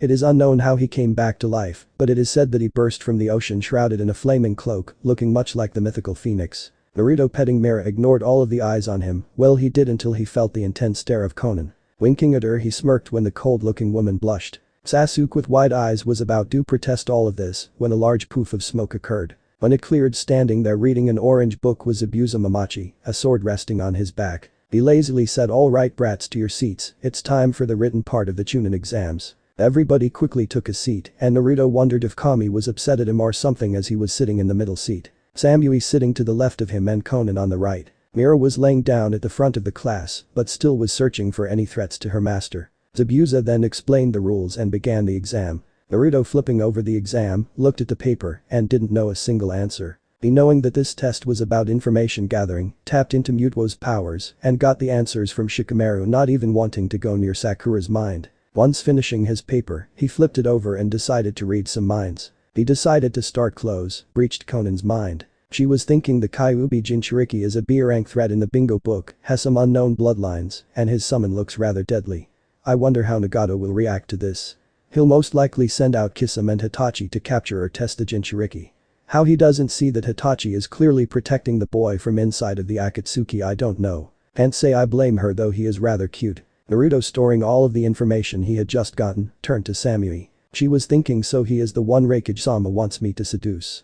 Maybe he won't be difficult and I can just get this over with. It won't be all that bad either he's really handsome and seems to be rather strong. I and the others will track and defeat his team during the second exam. Naruto again stored this info for later. The entering Karen's mind sweat dropped as she was thinking about how dark his chakra was and how she just wanted to jump his bones and ride his dragon. Moving away from her he tried to Mari. She was thinking I can't believe the god of carnage asked about my love life. Does this mean he's interested? Why would he possibly be attracted to me though? I'm not all that beautiful and according to Kankuro and Lady Chio I'm too brash to ever make a proper girlfriend. Naruto shook his head at her thoughts wondering if he should kick Kankuro's ass first or demolish whoever this Chio lady was. He deciding to enter one more mind, tried Zabuza. Zabuza was thinking Haku has her eyes set on Naruto. The way he attracts women though it looks like she'll be in for one hell of a battle for his heart. Hell I kinda feel bad for the kid with all of the powerful kunoichi after his heart. Naruto sweat dropping at this, decided to polish Jinx's blade as he really didn't want to hear anyone else's thoughts. Pulling her out from behind him, he pulled out the cloth and sword polish. He then started to gently wax the blade, ignoring the very loud and sensual purrs from Jinx. 45 minutes later and Zabuza said time's up brats pencils down. Everyone stopping their test, blinked when Zabuza said alright the 10th question is optional. If you take it and fail you'll never be allowed to advance in rank. Chose wisely brats. Naruto ignored the many different reactions, but his eyes moved to Sakura who was looking at him with sad eyes, slowly raising her hands. Naruto rolling his eyes said oi no brows. Stop making the weaklings piss their pants. You and I both know that you have no authority to do anything besides fail us from this exam. Now get on with the 10th question before I let Mira burn your oh so precious porn. Zabuza hearing this gulped and said alright all of you who chose to stay passed. The test was about information gathering and that's the reason why you were given so many points to cheat. A quality of a chunin is being able to make tough choices. Now call off the Doomhound brat. Mira who had been staring at Zabuza's book and building up fire in her stomach, stopped when Naruto said Mira-chan enough he gets the message. Mira stopping her build-up, barked a few times and trotted over to Naruto. Naruto then feeling a very familiar chakra presence approaching fast, sighed, pinched the bridge of his nose and said, I don't know what I did to upset you Kami-ni, as I haven't even met you, but I'm very sorry and I promise to never do it again. Zabuza also sensing the chakra presence said this probably isn't going to end well. Just then a black ball burst through the window. The banner appeared as the ball uncoiled to reveal Anko making a victory pose and wearing one of Naruto's shirts. Naruto face palming said this is why people tend to think that you're insane Anko. Anko hearing Naruto's voice blinked and looked around. She turning to Zabuza said I knew letting you proctor this exam was a bad idea. You passed 87 genin, that's 29 teams of genin. Zabuza with a twitching eyebrow said it's not my fault, blame your darling little brother. Anko turning to Naruto who shrugged and said the banshee was falling for no brows bullshit so I had to stop it. Anko nodding smiled and said no matter the next test will cut your numbers down in half. Follow me to the forest of death. She then jumped out a different window. Naruto sighing said troublesome older sisters.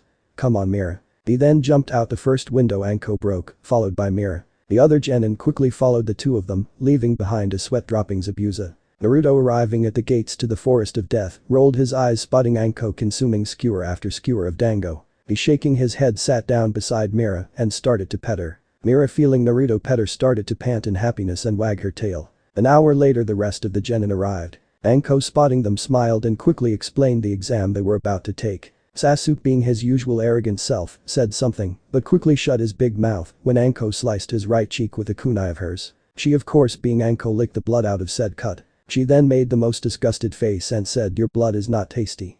It's downright vomit-inducing. I've had better tomato sandwiches. Sasuke scowled hearing this, while Sakura was seeing red at some bimbo assaulting her Sasuke come like that. Naruto himself was impassive on the outside, but on the inside he was roaring in laughter. Mira was not so dignified. She started to make a sound that resembled laughter. Team 7 then collected their scrolls and headed to their assigned gate. Naruto had already sealed the scroll in his right hand while creating a duplicate that he handed to Sasuke. He didn't trust the arrogant boy with something so important. He had also managed to swipe another 2 scrolls. One being the same they already had, the other being the one they needed. These 2 scrolls he made Mira swallow, knowing that they were safe inside of her. He then waited for the signal to go. Once he got it, he blasted into the forest, Mira and the other 2 right behind him. He in the very front crossed his hands and whispered shadow clone jutsu. Then clones appeared without a single noise. The clones then transformed into identical copies of Team 7, including Mira. The clones then took off into the forest. Naruto then said alright King Emo, Banshee here's the plan. We head towards the tower, taking out any threats we may come across. I will lead as I know this forest like the back of my hand. Sakura you will be behind me as you are the weakest but have a sharp mind, almost comparable to Shikamaru's. Emo, you will be behind her, as even though you don't have them you have trained your eyes very hard so that you could capture movement when you finally awaken your Sharingan. Mira will be at the back as she is the second most powerful of the four of us. She will be using her nose to search out any threats coming from behind. We will also have a code that we recite to each other if we ever get separated. The code is you told me think about it, well I did. Now I don't want to feel a thing anymore. I'm tired of begging for the things that I want. I'm oversleeping like a dog on the floor. Imagine living like a king someday. A single night without a ghost in the walls. And if the beast shakes the earth underground we'll start the revolutions. He turning his head slightly asked got it. Sakura spotting his Dijutsu activated nodded while Sasuke with a scowl on his face also nodded. Naruto turning back to the front said good. 2 days later and Team 7 had yet to run into any trouble and that's what worried Naruto. His eyes then sensing something let him know to get down. A huge gust of wind then blew over his head and he cursed hearing both of his teammates be blown away. He standing up scowled spotting Mira, growling, and Sakura and Sasuke nowhere to be seen. His eyes then moving to the trees, scowled again spotting Samui and her 2 teammates, looking a little irritated. Naruto pulling out Jinx scowled and said trust me you don't want to do this. Perry with rage in her eyes said shut up. Your stupid clones distracted us for 2 days, keeping us in this stupid forest and keeping Samui from doing her mission. Now be a good little dog and let Samui do her mission. Naruto narrowed his eyes hearing this. He hearing Mira growling loudly, said Mira-chan tear her apart. Mira hearing this let out a bone-chilling howl that could be heard in Konoha. She then vanished and Team Samui had to jump to avoid being fried by a ball of black flames. Mira appearing on the branch they were just on could be seen with fire inside of her mouth. Black flames visible at the corner of her mouth. Perry pulling out her sword asked what in Kami's name is this thing. Samui also pulling out her sword said it's one of his summons be careful. Amoy with his lollipop in his mouth said we need to take it down now. Mira tired of them talking, let loose a powerful stream of black flames aimed at Carrie. Said girl jumping felt her feet warm from the intensity of the flames. She landing beside Samui, rushed towards Mira and just managed to make the dog jump back. Amoy also attacked in that instant, causing Mira to roll over on her back. Naruto not paying attention to the battle had his eyes to the left as that's where he senses Sakura and Sasuke fighting someone with as much chakra as him. Scowling he said Mira. The dog appearing beside him was looking at him with her blood-red eyes. He looking at her said I have a new mission for you. My idiot teammates are fighting someone with chakra reserves as high as mine with me wearing chakra suppression seals. I'm going to summon your pack. All of you are to go help my teammates, but don't get injured. In fact I want all of you to mega evolve. Mira barking hopped back as Naruto quickly summoned 50 more of the dogs, causing Team Samui to gain wide eyes. Mira howling again, went through a small transformation, now having a silver bone-like spikes on the front of her body. Mira then took off, her pack closely following behind her. Naruto once they were gone turned to Team Samui. He setting into his Kenjutsu stand said come and bear witness to the god of carnage. Perry hearing this charged in head-on, ignoring the cries of her teammates. Naruto dodging Carrie's attack, kicked her hard in the stomach, forcing the girl to bend over and clutch her stomach. He then backhanded the girl, not even caring about the shattering sound he heard. Perry hitting a tree hard, slumped to the ground. Amoy hearing this charged Naruto with Samui. 30 minutes later and Naruto was sent crashing through a few trees as all 3 members of Team Samui were now up and working together to take him down. Perry panting said that should take care of him. Amoy also panting said he's tougher than B-sensei. Samui staring at the trees said I can see why Reikage-sama wants his genes. Perry standing up said I guess we should go rescue the bastard so Samui can complete her mission. Amoy nodding said then we can finish the job. Samui sighing said come let's finish this mission. What none of them knew was that buried under 7 trees Naruto was shaking with barely contained rage. Why was he so angry? Well he was angry because some memories of his clone had just come back. This team from Kumo had defeated his clones, killing the Sasuke, Sakura and Mira Henge clones, then tried to rape the Naruto clone. If there was one thing that Naruto absolutely hated, it was rape. He then hearing Jinx roaring to show these fools and all of the others just who he was, could only nod. Lifting his hands up he crossed them and said Kai. When he said this a seal on his left arm appeared and quickly vanished. With the removal of this seal, all of his chakra was unsealed, along with his form. He then pulling out a tube full of bubbling red goop, uncorked it and poured the content down his throat. His eyes then dilated and his heart started to beat really fast and really loud. His chakra then exploded from his form, burning the trees on him and the ground under him. Team Samui had wide eyes spotting the dark red and black pillar of energy shooting into the sky. Their eyes widened when the literal earth started to shake. They then fell to their knees as a killing intent so strong it was destroying the wildlife appeared and crushed all within its reach. Samui looking towards the pillar felt her eyes widen, spotting a human figure standing in the pillar. At least she thought it was human, until huge horns appeared from its skull, along with a pair of dreadful-looking wings. She then watched as a thick tail appeared behind its swing with pure menace. She felt her bowels empty when what looked like tentacles appeared from all over the figure's body. In the figure's right hand, an absolutely terrifying scythe could be seen. The figure then started to float off of the ground. The pillar of energy then started reducing until it was just as large as the figure. Team Samui finally got a view of the figure, and all three of them felt their blood run cold. Floating above the black ground was a majorly changed Naruto. His platinum blonde hair was now down to the middle of his back. His Dijutsu was activated and all 6 Tama were spinning very fast. From his top lip 2 sharp glistening fangs could be seen. From the middle of his forehead 2 thick silver horns could be seen, glistening in the light. His ears were pointed and seemed darker. Around each eye and his mouth strange blood-colored goop could be seen. His entire outfit was now made entirely of the thick red goop. A large capital C could be seen on the middle of the outfit.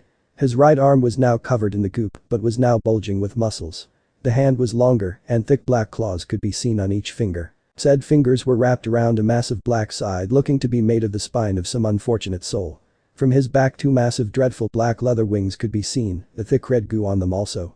His feet were now arched and thick black claws could be seen on each of them also. Swaying behind him was what looked like a tail fused with a Zanbato. The Zanbato part even had thick red goo spikes. Samui gulped again as those rage-filled eyes were set dead on her and her team. Naruto then said, "Foolish ninja. You have just pissed off the god of carnage, technology and destruction.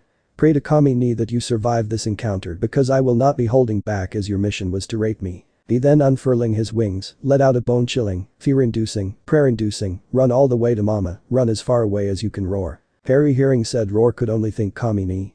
Is he really the god of carnage? If he is then Reikage-sama is going to need protection from his wrath. Amoy was thinking goodbye cruel world. To think Reikage-sama would send us to our deaths against an actual god. He's gonna crush my lollipop and my bones. Samui was thinking this isn't going to end well unless I find a way to defeat an actual god. Oh, who am I kidding, Sama, thanks to your idiotic ideals I'm going to be slaughtered by the true god of carnage and die a virgin. Naruto ending his roar said get ready to meet Tsubasa ni. He then pounced on the poor team Samui. Samui ducking under a swipe from Naruto's tail an hour later was really tired.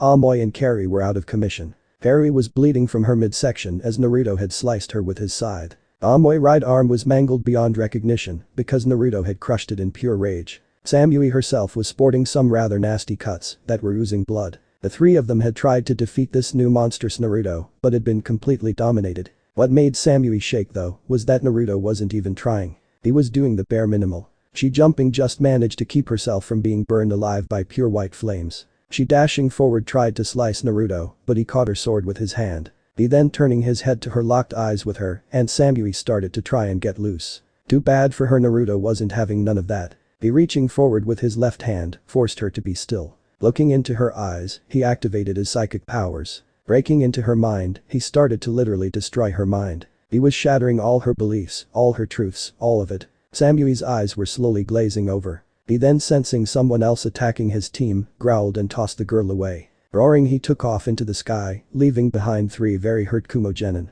Samui once he was gone, struggled to her feet and stumbled over to Carrie. Pulling out the medical kit, she wrapped Carrie's midsection and stopped the bleeding. She doing the same for Amoy's arm, created 2 lightning clones and picked her 2 teammates up. She then ran towards the tower, knowing that her team needed healing and she needed to sit down and build her walls back up. She didn't know it, but Naruto had watched her leave with a smirk on his face. He then vanished in a poof of smoke, revealing himself to be a shadow clone. The real Naruto arriving at his team's location, scowled spotting Konan now attacking his team. He dropping down from the sky, appeared in front of Mira and her pack. Said pack was struggling to stand from the many wounds Konan had inflicted on them. Naruto turning to Mira and ignoring the curious Konan said Mira-chan you and your pack relax and bask in my aura.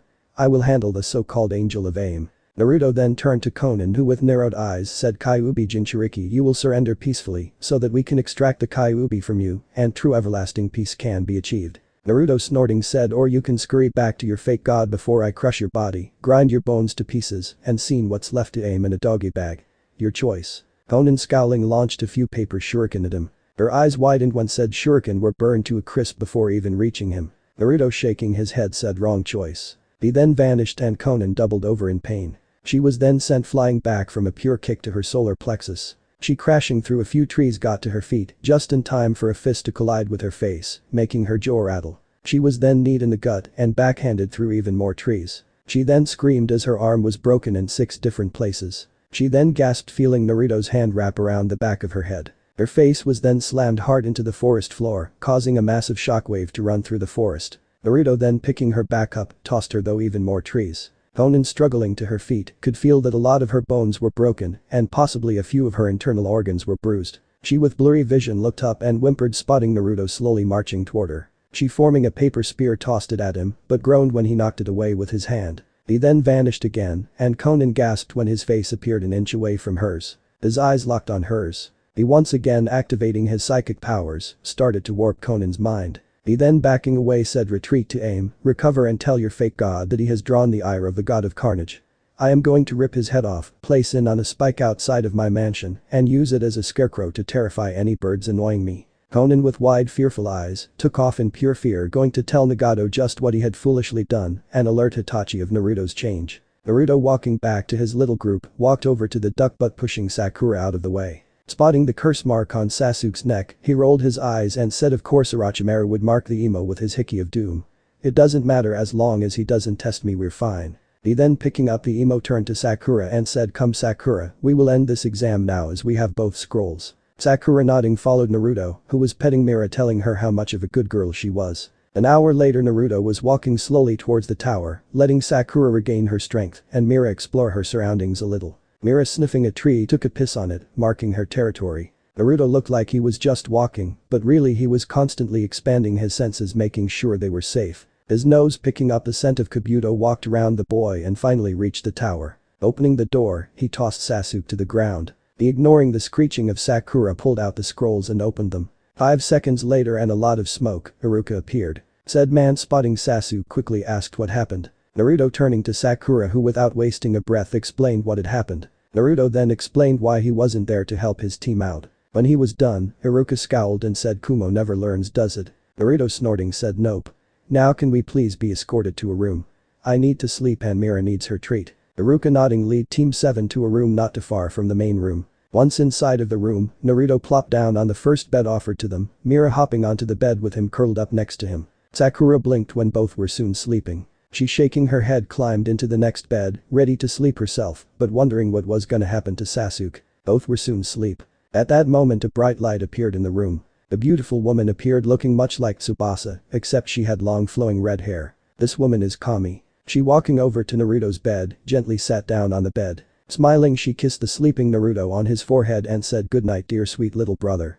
Soon you will face many challenges, including a battle with a member of your former family and a pale snake. Naruto, as if somehow hearing her, rolled over in his sleep and mumbled out, somebody's gonna die. Kami, giggling, placed a golden necklace around Naruto's neck before vanishing in a flash of golden light. Chapter 6. Naruto, waking up 3 hours later, grumbled about not getting enough sleep. He, silently getting out of the bed, decided maybe it's time he decided on his sacred animal. He, closing his eyes, knew that whatever it was needed to incorporate all 3 of his districts. He then blinked, feeling Mira nuzzle his arm. Turning to her, he asked, do you have any idea for my sacred animal? Mira, wagging her tail, barked and licked his hand. He, blinking, said, you think we should go the lab first? Mira barked again. Naruto, standing up, walked over to the nearest wall. Placing his right hand on the wall, he said, invoke thy name Midarashi, Otsutsuki, and Jinx. Mira barked happily as the wall slid open silently to reveal a narrow staircase that lead only God knows where. Naruto, entering the tunnel, followed it to his secret lab. He, closing up the wall after Mira had come inside, said, I invoke thy name Otsutsuki Naruto, god of technology. Like a switch was flipped, all of the lights turned on, revealing a lab like nothing anyone had ever seen. Brand new shiny metal could be seen covering a lot of the tables. Buzzsaws, lasers, swords, scrubs, all of it could be seen. There was even a tank that looked big enough to fit a person inside of it. Naruto, ignoring all of this, walked over to his computer and sat down in the chair, feeling Mira sit down beside him in the other chair. Turning it on, he started to scroll through the many different animals, listening to hear if Mira found what she was looking for. Mira, spotting what she had in mind, started to bark really loudly. Naruto, looking at the screen, blinked, reading Tyrantrum, the despot Pokemon. Abilities are Strong Jaw and the hidden one is Rockhead. Is part of the dragon group but is mainly classified as a rock because it coming from a fossil and looking like a T-Rex. Thanks to its gargantuan jaws, which could shred thick metal plates as if they were paper, it was invincible in the ancient Pokemon world it once inhabited. It also behaved like a king. It's 8 feet and 2 inches tall and weighs 595.2 pounds. He looking at this Pokemon said good sweet Kami ni, this Pokemon looks like it could eat half of Konoha and still be hungry. He then started to laugh as he said, it's perfect. He then stopping his insane laughter, got down on his knees and said Kami Heim please end me a terrible ill or dying tyrantrum, as I do not wish to transform a healthy one into my sacred animal. He smiled when he heard a loud poof of smoke. Getting off of his knees he felt his eyes soften spotting the poor tyrantrum that looked to be on its last leg. He using his telekinesis powers, floated the poor animal into the tank. He then filling it with a dark green liquid said, that should put the poor girl to sleep. He then walking into a closet, changed out of his normal clothes. He reappearing was now dressed in a white lab coat, a white button-up shirt, white gloves, a pocket protector on the front of said shirt. He had on black pants, with flat black shoes. On his face framing his eyes was a pair of black glasses. His hair was even slicked back with a single bang falling over his face. He walking over to a door with a very heavy lock on it, pulled out his key and opened the door. That opening revealed millions of projects from human and animal fusions to tube of black liquid that was held in a diamond shell. He walking over to a tube containing more of the red goop along with a metallic exoskeleton. He floating them into the room, grabbed a pair of glowing robotic red eyes. He then grabbing a flamethrower and a tube of nanobits walked back into his lab shutting the door behind him. He walking over to the tank opened up many of the slots on the tank. Opening the tube of red gunk and the nanobits he poured them into two of the slots. Finding the largest slot he put the exoskeleton in this one. He then put the eyes and flamethrower in another slot.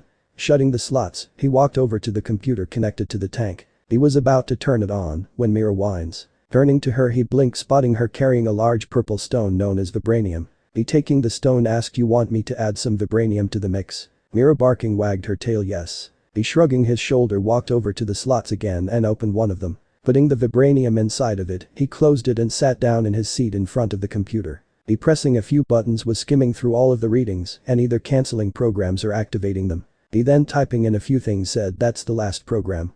Now let's see how long this takes. He pressing enter blinked when the screen said integration and hardwiring will take 3 hours.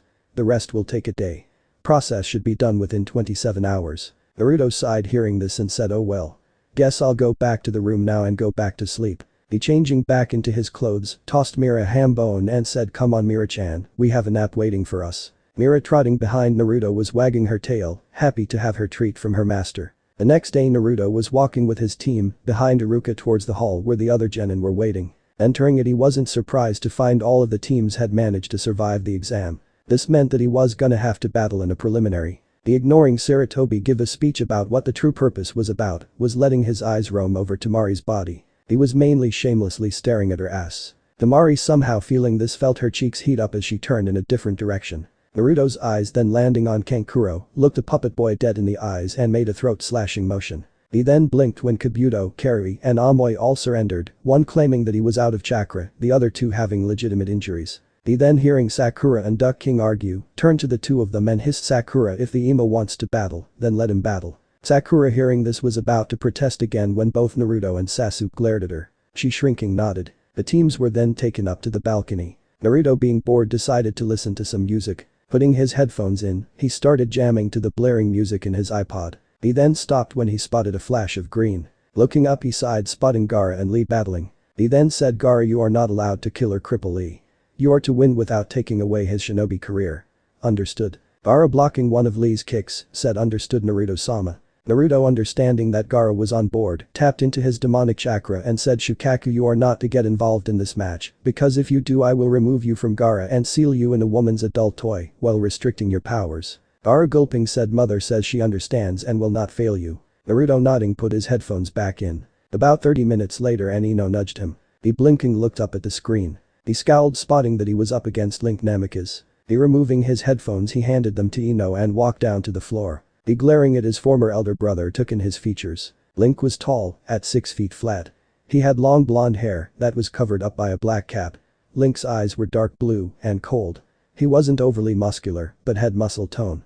He was dressed in a black shirt that was halfway buttoned up, revealing his bare upper torso. He had on dark gray pants that were folded up at the bottom, not to cover his thick black leather boots. Sitting on his back was a short sword. Eight standing between the two boys knew that this wasn't going to end well for Link. He then asked are both fighters ready? Naruto unsheathing Jink said I am. Link bringing his own blade in front of him said ready. Eight then cried out begin. As soon as the words left his mouth, Naruto shot forward his feet not even touching the ground. Link barely brining his sword up in time grunted as the blow was heavy. Link then trying to counter blinked when he hit nothing but air. Naruto appearing in the air was twirling Jinx like a kunai. He looking at Link with murderous eyes, slammed back down on Link's blade again, causing the ground to crack under the force of said blow. Link trying to counter again, barely dodged a fist to his stomach. He getting up rushed towards Naruto, planning on taking it to Naruto. Imagine his surprise when he couldn't land a single blow on Naruto. Naruto vanishing appeared on the statue. He with a smile on his face said, "You're gonna die today, fool. Jinx is roaring to taste your blood and rip into your flesh." He then revealing his very sharp teeth said, "I'm obliged to give it to her." He lifting Jinx up said, "Death, the never-ending fate. The little black string that ties all living beings together. Anger, the uncaged animal's wrath. The base to every murder. Revenge, the ambition of those seeking to kill all that betrayed them. The most petty feeling. Kill, what most mortals do at least once. To act upon the most primal instinct. Nothingness, the feeling of not existing. The abyss inside of the human soul. Enigma, the unknown. What lurks in the dark or what lies beneath. Sacred, the most precious thing. What you hold dear to your heart. Sacrifice, to willingly give your life for a cause. The willingness to die for what you believe in. I invoke thy name. Release your might upon the mortal world. Fear her, Jinx." Everyone gasped when a monster screech could be heard and all of the lights went off. When they came back on, everyone paled spotting Naruto in a suit of armor belonged to a bipedal fox with 9 bony flowing tails. In his right hand was the massive scythe from the forest, but the difference was that the blade was shrouded in a thick mist of darkness. Naruto lifting the scythe up said, "Oh yeah, today you die and neither your precious father or mother will be able to save you. Hee hee ha ha ha ha." He finished his statement with the most spine-tingling laugh. He then launched forward and Link barely blocked with his own sword but let out a scream of pain when 3 long slashes appeared on his back. Naruto seeing this started to attack relentlessly. Link blocking each time was gaining more and more wounds, some even cutting very deeply. He could also feel his sword starting to wear down. Link jumping back, pulled out a very familiar kunai to many of the ones watching. He snorting said, "I'm gonna defeat you and make you return to the family." Naruto hearing this and spotting the kunai decided to tap into Giratina's powers. He feeling space distorting around him said, "That's a nice dream, too bad I'm gonna turn you into sushi before you even get the chance." Naruto then literally vanished, just as Link threw his kunai, shocking everyone. The scythe appearing directly behind Link, slashed him on his back. Link screaming in pure pain dropped to one knee and tried to get up, only to be kicked square in the jaw by a floating foot. This continued to happen for quite some time. Anko watching on the side turned to Kakashi and said, "That's what I was talking about. I can't even sense his chakra signature." Kakashi with his Sharingan out said, "I can't trace his movements or even see him. It's almost like he's not even in this plane of existence anymore." Kurenai getting closer asked, "Is this the power of the rebellious princess?" Kakashi nodding his head said, "It could only be her power." Samui off to the side watching this could only think, "Sama, you have drawn the ire of a god. He's moving so fast, not even the infamous flying thunder god Jutsu can keep up with him." Damari seeing this was thinking, "Oh dear sweet Kami, there's no way in hell I'm participating in the invasion with him helping Konoha." Sarutobi was thinking Naruto is actually trying to kill Link. The worst part is that if I try to stop this battle, Naruto will most likely go on a killing spree that would make Kyuubi's attack look tame. Minato was thinking he's trying to kill Link. Why would he do that? They're siblings and should be getting along. Kushina was thinking this isn't good.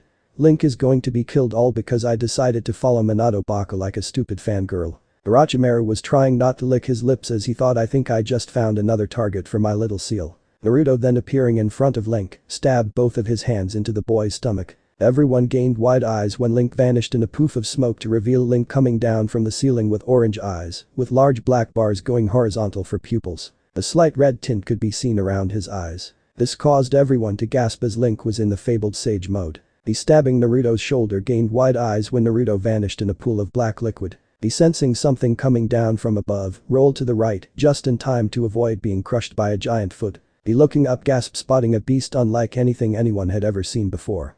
It looked like a T-Rex, but with metallic enhancements, along with a thick red goop covering most of its body. Naruto standing on the beast's nose smiled and said, "Just in time my oh so precious Grimlock.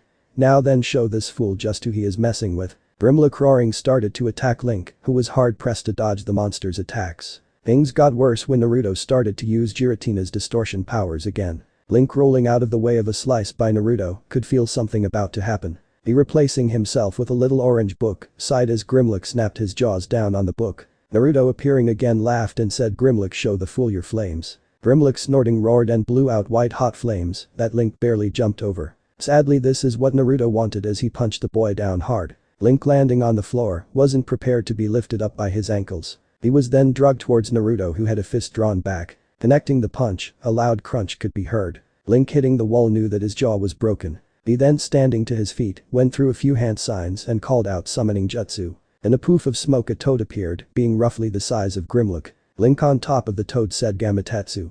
Take the beast. The toad, nodding, jumped at Grimlock, who roared loudly at the challenge. Naruto, vanishing back into the distorted world, picked awakened Jinx up and said, back to the fun I go. Everyone else was wondering how was it that the two giant beasts were even fitting inside of the tower. Anko, having a hunch, said it's because he's distorting time and space with his powers that the two massive beasts are even here.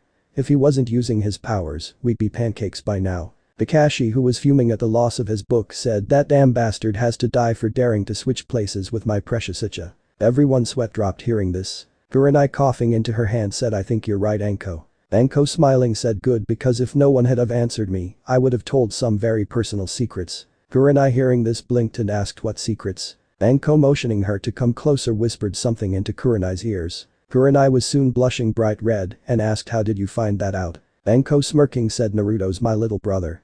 I'd be damned if I haven't learned anything from him. Kurenai, turning back to the battle, promised to make Anko promise to never tell anyone that secret, as it would ruin her, but most importantly ruin her chances with Naruto. Naruto and Link locked in a heated battle of wills, one to kill, the other to defeat. Naruto then smirked for some reason.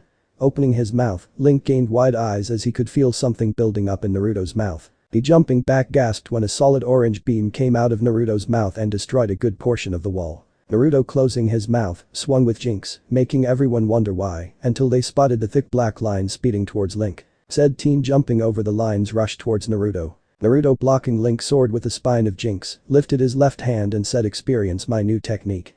Gran Race Zero. Link gasped when a large ball of pulsing malice-filled energy appeared in front of Naruto's hand. He, moving, gasped when the ball turned into a beam that scorched the earth and went through the walls of the tower. You could see a clear path from the tower to the village. He was then forced to double over in pain as Naruto finally connected a punch. Naruto, then grabbing Link's head, tossed him into the nearest wall. Naruto, then appearing in front of Link, started to literally rain punches and kicks down on Link. He, stopping the assault, grabbed Link by the throat and tossed him to the middle of the room. Naruto, then appearing standing over the struggling Link, moved his hand. Link's shirt was then torn to shreds, thick oozing wounds appearing on his body. Naruto, smiling, sliced Link's left arm off, causing the boy to cry out in agony. He then cut off Link's right hand. Naruto, laughing as the blood sprayed everywhere, said yes, scream for me, foolish ninja. Bleed as I slowly finish you off. He then slowly started to chop off more of Link's body. Pretty soon Link was covered in his own blood, missing both arms and most of his upper torso, having lethal wounds on it. Naruto himself was coated in Link's blood, yet didn't seem the least bit upset. Naruto, grabbing Link's sword, stabbed it into the right eye of Link. He, pulling the blade out, quickly smiled, spotting the gaping socket of Link. Naruto, slicing the eye into pieces, then sliced off one of Link's ears. Naruto burned this with white flames from his mouth. Naruto, then shaking his head, said I'm bored now. Guess I'll end this. Naruto then grabbed Link's head and, to the shock and horror of many watching, ripped the head and spine out with a single pull. Blood sprayed everywhere and the tired toad finally vanished in a poof of smoke. Naruto, turning to look at Grimlock, said go my pet. Inform Kami ni and Tsubasa ni what you are. Grimlock, roaring, vanished in a burst of golden light. Naruto, allowing Jinx to return to her normal form, turned to Hayate, who looked a little greener than usual. Hayate, swallowing his breakfast from this morning, said winner Otsutsuki Naruto. Naruto, hearing this, walked back to his spot, not even caring when Hayate called for a cleanup crew. Naruto, arriving on the balcony, Link spotting the stars in Zabuza's eyes, along with a thumbs up from both Kakashi and Anko. Shrugging, he leaned up against a wall and went back to listening to his music. He didn't even pay attention to the other matches as he was lost in his music. He then blinked, finding himself standing among the victors. He, looking down at the paper in his hand, read the number 3. He then smiled, hearing that he was paired against Kankuro in the first round. He, turning to the makeup-wearing boy, made a throat-slitting motion with his finger, making Kankuro pale. He was then informed along with the others that they had a month to train. He, not caring about this, waited until everyone was dismissed and went home to his apartment. Arriving there, he walked into his bedroom and blinked, spotting Tsubasa laying on his bed, napping. He, waking her up, blinked when she said finally you're back from that stupid test. Naruto, sweat dropping, asked why are you here? Tsubasa, smiling, said to train you, of course, silly. Amaterasu and Susanoo said they'd be helping also. Naruto, hearing this, asked exactly what are you going to be training me in? Tsubasa, gaining an evil smirk, said everything, including your godly forms. Naruto, blanching at this, asked where will I be training? Tsubasa smiling said training ground 23, you'll train every day except for Saturday and Sunday. Naruto nodded to this, but then blinked when he was pulled to his bed and being used as a plushie by Tsubasa, who said good, now we sleep. Naruto feeling his eyebrow, which could already tell that this was going to be troublesome. The next day Naruto was Saturday, so Naruto decided to chill. He was sitting in his comfy chair, wearing only a pair of black shorts, when he heard a knock on his door. Sighing, he got up and opened the door. He blinked, spotting Kurenai at the door. He looking her over twice asked, how may I help you, Kurenai-sensei? Kurenai turning her head to the left to hide her blush asked, I was wondering if you'd like to go out on a date with me tonight. Naruto blinking shrugged and said sure, what time do you want me to pick you up? Kurenai smiling said 7 and dress formally. She then vanished in a swirl of leaves. He closing the door, walked back into his living room. He was about to sit back down when Tsubasa walked back into the room with a smile on her face. He quirking an eyebrow was about to ask her why she was smiling when she squealed, glumped him and said, I can't believe my adorable little brother has a date with such a hot young girl. Naruto blinking turned into pure darkness and appeared in his kitchen. He shaking his head asked, young? Last time I checked Kurenai-sensei was about 25 and in this world 25 is not too young. Tsubasa giggling said, of course you feel that way. You're only 13 and haven't been alive for centuries. To me she's young. Naruto hearing this and drinking some grape juice asked, just how old are you? Tsubasa giggling said 2 million years old. Before you came along, Yami was the youngest of the gods. Now you're the young one, probably why Yami is celebrating being an elder sibling now. She then grabbing Naruto's hand dragged him to his bedroom closet. Opening the door she said, now then let's help you pick out something befitting your status as a god. Naruto was about to decline this when Kami and 2 women he assumed were Susanoo and Amaterasu appeared. Kami smiling said, don't try to argue, darling little brother. You need help with your fashion choices. Naruto sweat dropping could only think this probably won't end well. At 7 Kurenai was nervously waiting for Naruto to knock on the door of her apartment. Sure enough she heard a soft knock on her front door. She taking a deep breath opened the door and gasped. Standing at her front door dressed in an elegant kimono was Naruto. His long platinum blonde hair was tied up into a single top knot, a golden pin in the front. The kimono was black with red veins and destroyed buildings decorating it. On the collar of the kimono was an intricate design of a simple C. She didn't know if he had on anything underneath the kimono, but she thought he looked marvelous. He smiling at her said, my sisters thought I should be dressed to match my status. Underneath this fancy kimono is my shorts and my kunai pouch. He then showing her his hand, made her blink, spotting the blood red nail polish and the 3 intricate rings on his fingers. The first ring was golden and shaped like a dragon's head. The eyes were these large emeralds. The second ring was like a gate with a dark blue circle in the middle. The kanji for destruction glowing in the middle. The last of the rings was silver and shaped like a small bug. He smiling said, they also decided to paint my fingernails the color of blood, supposedly complimenting my aura. He then said, enough about me though, you look stunning. The red dress you're wearing compliments your stunning eyes. Kurenai blushing took his hand, closed her door and locked it. She then followed Naruto out on the town. She leading him to a very fancy eatery, walked up the host and said, table for Yuhi. The woman smiling said, Mrs. Yuhi, please follow me to your table. Naruto following Kurenai to their table sat down, of course after she was seated. Ordering a steak, he smiled at her and asked, so Kurenai-sensei, why did you ask me out on this date? Kurenai blushing said, well, I just wanted to get to know you, the real you, not the bloodthirsty monster most people see. Naruto hearing this leaned on his hand and asked, what do you want to know? Kurenai asked, everything, like your favorite color, where'd you learn to sing, your training, how you get your hair so tame. All of it. Naruto laughing said, that's a lot of information, Kurenai-chan, but I'll oblige you. He then smiling said, my favorite color is orange, believe it or not. My favorite food is ramen, all kinds.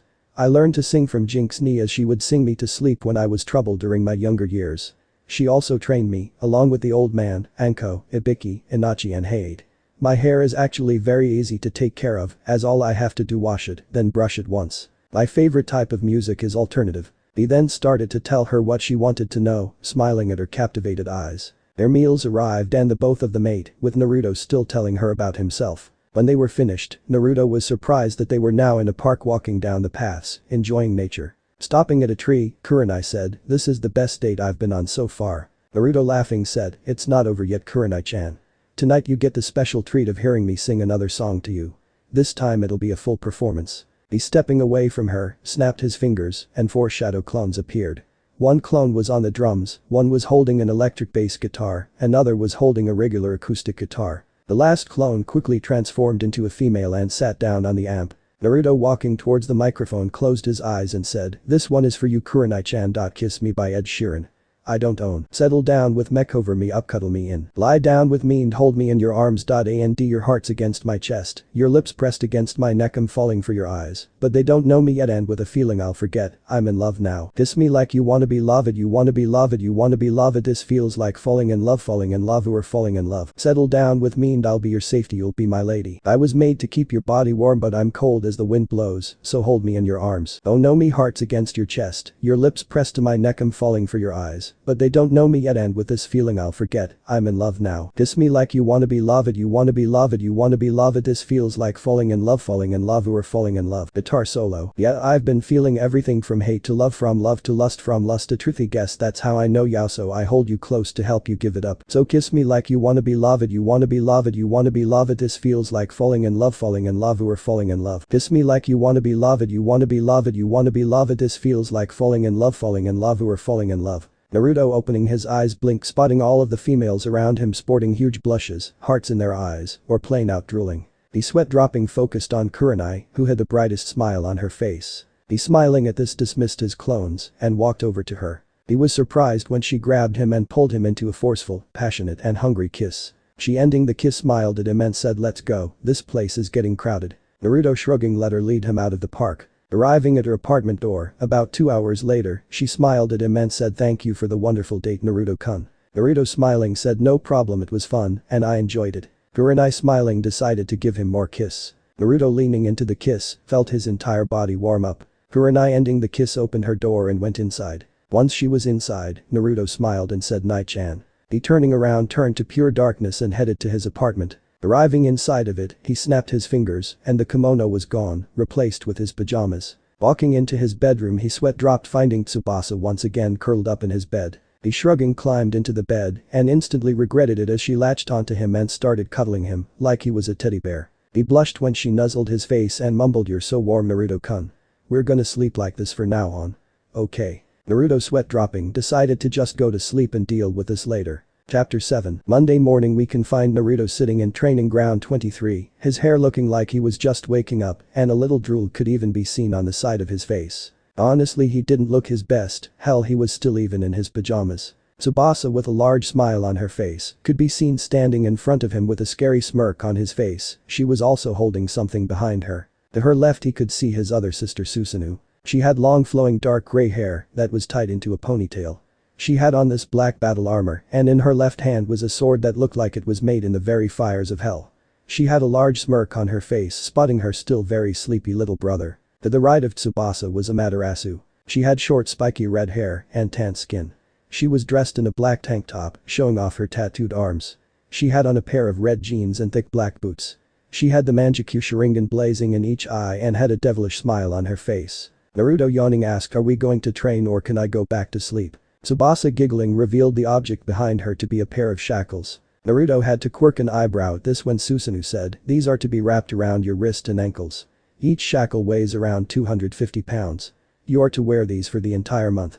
If you take them off for any reason, you will be forced to run laps on the moon. Naruto hearing this paled. Amaterasu giggling said that's not all, today you'll be training your reflexes, so myself and Tsubasa will be throwing everything we have at you. Naruto hearing this actually turned white as this wasn't going to end well. Tsubasa giggling said, that's not all, Naru-chan. Susanoo is also going to be teaching you Kenjutsu, and the surprise for you is that if you can make it 3 weeks without removing your weights, then Kami-chan will be teaching you how to enter Sage mode with the Pokemon, and the last week will be training with Kagaya-chan, learning more powers of the Otsutsuki clan. Naruto hearing this sighed and asked, I'm not going to be able to walk home, am I? All three giggling said nope, one of us will have to carry you home. He sighing again removed his shirt and said alright then let's get this started. Tsubasa giggling attached the shackles to him and said, we begin now, Naru-chan. 7 hours later and Naruto was being carried by Tsubasa as his body was literally smoking. Tsubasa with a gentle smile on her face was about to nuzzle Naruto's face at how cute he looked right now when a shadow appeared in front of her. She looking up scowled, spotting Jiraiya of the Sannin. The man didn't look happy, in fact he looked downright upset. He stomping up to her said, wake that little monster up so I can seal his powers away and lock away his memories so he can be with Minato like the good brat he is. Tsubasa was about to say something when Naruto said, Tsubasa ni put me down. I have to deal with this fool. Tsubasa sighing put him down and watched as Naruto struggled to his feet. He once on his feet scowled at Jiraiya and said, be gone foolish toad before I turn you into swamp stew. Jiraiya scowling said, "You stupid boy, you killed Link, he was my greatest student yet." Naruto laughing said, "No, you foolish ninja, Nagato was and still is your greatest student yet," with Konan coming in a close second. Jiraiya scowling said, "They are dead, you fool." Naruto snorting said, "Yeah, and Orochimaru is not a pedophile, Tsunade's not busty, and Hyuga Hinata isn't my stalker." Jiraiya scowling at this said, "That's it, you and me now, brat." Training ground 10. Naruto shrugging followed the Toad Sage to training ground 10. Once there he noticed that the Namikaze family along with the Genin teams were there. Jiraiya smirking said, "You're going down, brat." Naruto snorting said, "That's funny, I was just about to say the same thing." Kakashi walking in the middle of the field said, "This is an all-out battle between Jiraiya of the Sannin and Naruto Otsutsuki, Konoha's god of carnage. The winner is decided when the someone is unable to stand up. None are to interfere." He then turning his head asked, "Are there any more stipulations?" Jiraiya with an arrogant smirk said, "If I win, the brat gets his powers sealed and returns to the Namikaze family." Naruto snorting said, "When I win, I'm going to end your career, but my stipulation is that you have to stop doing your so-called research in the village hidden in the leaves. I refuse to let you peek on my Nai-chan, Anko-ni, Yuago-chan, or any other female belonging to this village. And so help me Izanami-ba, if after I curb stomp you, I'd better not even hear from Kakashi Nai that one of them or even someone resembling them is in your little orange book, or I'll personally feed your soul to Tsubasa-ni and use your body as target practice for my most extreme fire jutsu." Jiraiya smirking said, "Done." Kakashi having written everything down, made both people sign the sheet along with the others around them. When Tsubasa signed, everyone blinked when the paper turned black and Jiraiya's name turned ash white. Tsubasa giggling said, "This document is not only legally binding, but once Jiraiya Baka breaks the contract, his soul is automatically sent to me." She then started to laugh with an evil glee. Naruto, ignoring her evil cackling, was in the middle of the ring with both of his eyes closed. Ginks was sitting on his back. He still had his shackles on, but wasn't even worried about them, as he planned on using the powers of Zekrom or maybe Kyuger. Hell, if he felt like it, he might even go Primal Kyuger or Mega Lucario on the Baka. He then, opening his eyes, revealed the Chaosigan now with 9 Tomo and 4 rings. He then tapped into the power of Zekrom, could feel lightning sparking off of his body, and could hear the roar of thunder in the distance. Kakashi then started the match, and Jiraiya, like the arrogant fool he was, rushed towards Naruto, thinking that as a Sannin he had this in the bag. He was sadly mistaken, as with the sound of a thunderclap Naruto vanished. Jiraiya was then sent skipping across the training area, electricity sparking off of his body. Naruto, appearing 2 inches from where he previously was, could be seen cloaked in a powerful electric current. The current was as black as the night and as thick as baby's arm. It was so powerful the grass was burning and soil beneath his feet was blackening. Naruto literally had so much electricity running through his body right now, all the hair on his body was standing up and his body was glowing. Jiraiya, standing to his feet, shook his head and scowled. Running towards Naruto again, this time with a Rasengan in his hand, he gasped when Naruto ran towards him with Kakashi's signature lightning blade in his right hand, but 10 times more powerful. Hell, the lightning was carving into the ground. Jiraiya, launching a clone forward, flinched when the clone was fried on contact with the lightning edge. He then came forward and slammed his Rasengan into Naruto's stomach, thinking that he had won. His eyes widened when Naruto turned into a massive shiny red goop. Naruto, appearing back in his starting spot, had his hair shadowing his face. The lightning still sparking around him. He, slowly lifting his head, tapped into the powers of Primal Kyuger. Like that, a substantial downpour appeared over not only Konoha, but the elemental nations itself. Elaine was getting even more rain than before, and people were terrified of this. Naruto's eyes then changed from the dark purple of his Chaosigan to an almost snow white.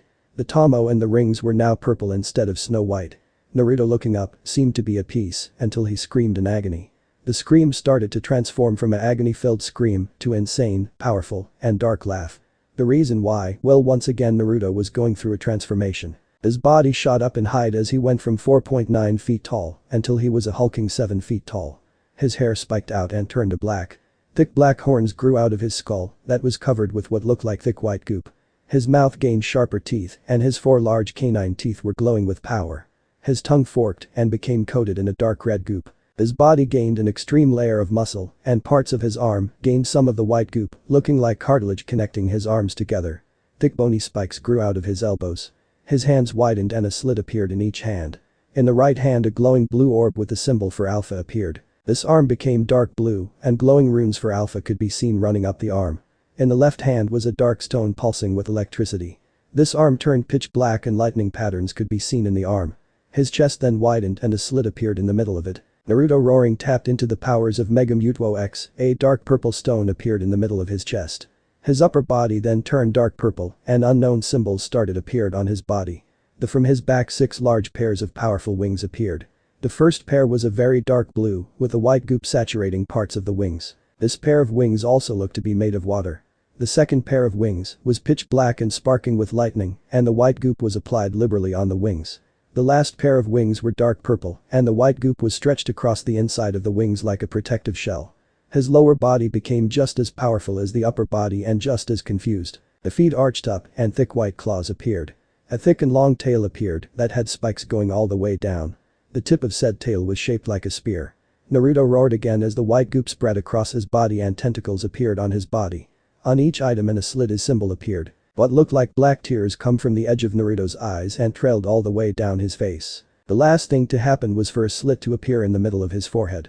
The slit then opened and revealed something that shocked Tsubasa, Kami, Amaterasu, Yami, Susanoo, Tsukiyomi, Izanami, and Izanagi, all of whom were watching. Then the slit glaring at Jiraiya with pure malice was a fully evolved, fully matured, full-powered Chaosagan that was dark red with 36 snow-white Tomo and 6 white rings. Naruto then roared, and the ground shook. He then set all 3 of his eyes on Jiraiya, who was actually shitting his pants at the moment. Tsubasa was the only one to notice that Jinx was gone. She looking around for the mighty blade gained wide eyes spotting Jinx in her human form as a 5-year-old girl, standing behind Naruto with wide eyes. Tsubasa teleporting to Jinx, grabbing her, and moving back from the battle asked, "How in the 9 rings of hell are you not in your sword, and why are you 5? Jinx looking up at Tsubasa said, "Tsubasa-sama, that form is no ordinary god form. That right there is a true face of destruction. That is Naruto's god of destruction form, and honestly he has more power than myself and the other Biju combined right now." Tsubasa hearing this felt her jaw scrape the ground. Everyone else hearing this was shocked. Hell, Kushina and Minato was gaping at this statement. Even the spying Kabuto was shocked by this information. Naruto then started to laugh, and it made many shiver, some in pure lust, others in justifiable fear. Naruto clenching one of his fists said, "Now this is power. On one hand we have the full might of Zekrumheim, the Pokemon version of Big Sister Susanoo. On the other hand we have primal reverted Kyogre, the Titanus of the sea. Then we add in the full power of a Mega Evolved Mutuo and the full power of my lovely mother's Chaosagan." He then clenching his fist again smiled when a bolt of lightning struck down the tree near Jiraiya. He then chuckling, said, "Tsubasa ni take note that I now have a god of carnage form, a pseudo-god of technology form, and a god of destruction form." Tsubasa with a scroll out was indeed writing this down and describing the first 2 forms. Naruto then vanished, and everyone gaped when Jiraiya was sent barreling through several trees. Naruto appearing behind him grabbed a man by his arm and tossed him head first into the sky. Naruto vanishing in a flash of black lightning, appeared above Jiraiya and slammed his left hand down on Jiraiya's back, making the man gurgle in pain as blood was in his mouth. Jiraiya crashing down the ground didn't get a break as Naruto appeared and kicked the Toad Summoner in the shoulder, making him fly towards more trees. Naruto appearing in front of Jiraiya clotheslined the man, making Jiraiya's body try to catch up with his head and neck. Naruto with Jiraiya's chin on his elbow smirked and started to spin in a high speed, literally becoming nothing but a blur of colors. He then stopping his spinning sent Jiraiya soaring towards a small river. Naruto appearing over the man, was about to slam his fist into the man's gut when the man turned into smoke. Jiraiya appearing on the other side of the river, was panting and holding his right shoulder, knowing that his entire arm was dead. He quickly going through hand sign summoned the chief toad. Naruto spotting the toad smirked and started to chuckle. He turning to look Anko in the eye said, "Remember the question you asked me, Anko-ni? Well, I'm about to give you a first-person point of view of one of my larger summons." He doing the necessary hand signs swiped one of his canine teeth with his finger and slammed it on the ground and roared out summoning jutsu. A huge poof of smoke occurred that was larger than Gamabutta. A loud screech then was heard and everyone from Konoha who was rooting for Jiraiya got the feeling that whatever Naruto had just summoned was going to make Gamabutta look like a fresh guppy. The smoke from Naruto's summon cleared and Tsubasa started to curse like a sailor. The reason why, well, Naruto was now flying beside a origin form Giratina who was flying around him. Naruto smirking switched out the power of Mega Mutuo X for his Giratina Heim. The black orb appeared in the slit of his chest and golden pincers appeared on his face. All 6 of his wings gained red spurs on the ends. Giratina leaning forward asked, "Who dares summon me? I am the queen of the different dimension." Naruto flying up to Giratina's face, gently placed his right hand against her face and said gently, "It was I who summoned you, my beautiful queen of the different dimension." Giratina hearing his flattering words tilted her head and asked, "Who are you, mortal, and why do I find myself so attracted to you?" Naruto smiling said, "My lovely queen, I am Otsutsuki Naruto, 9th member of the Eternal Council of the Gods. I am the youngest son of Otsutsuki Kagaya, mother of the Sage of 6 Paths, and very first person to ever use chakra. I am the god of carnage, the god of technology, and the god of destruction.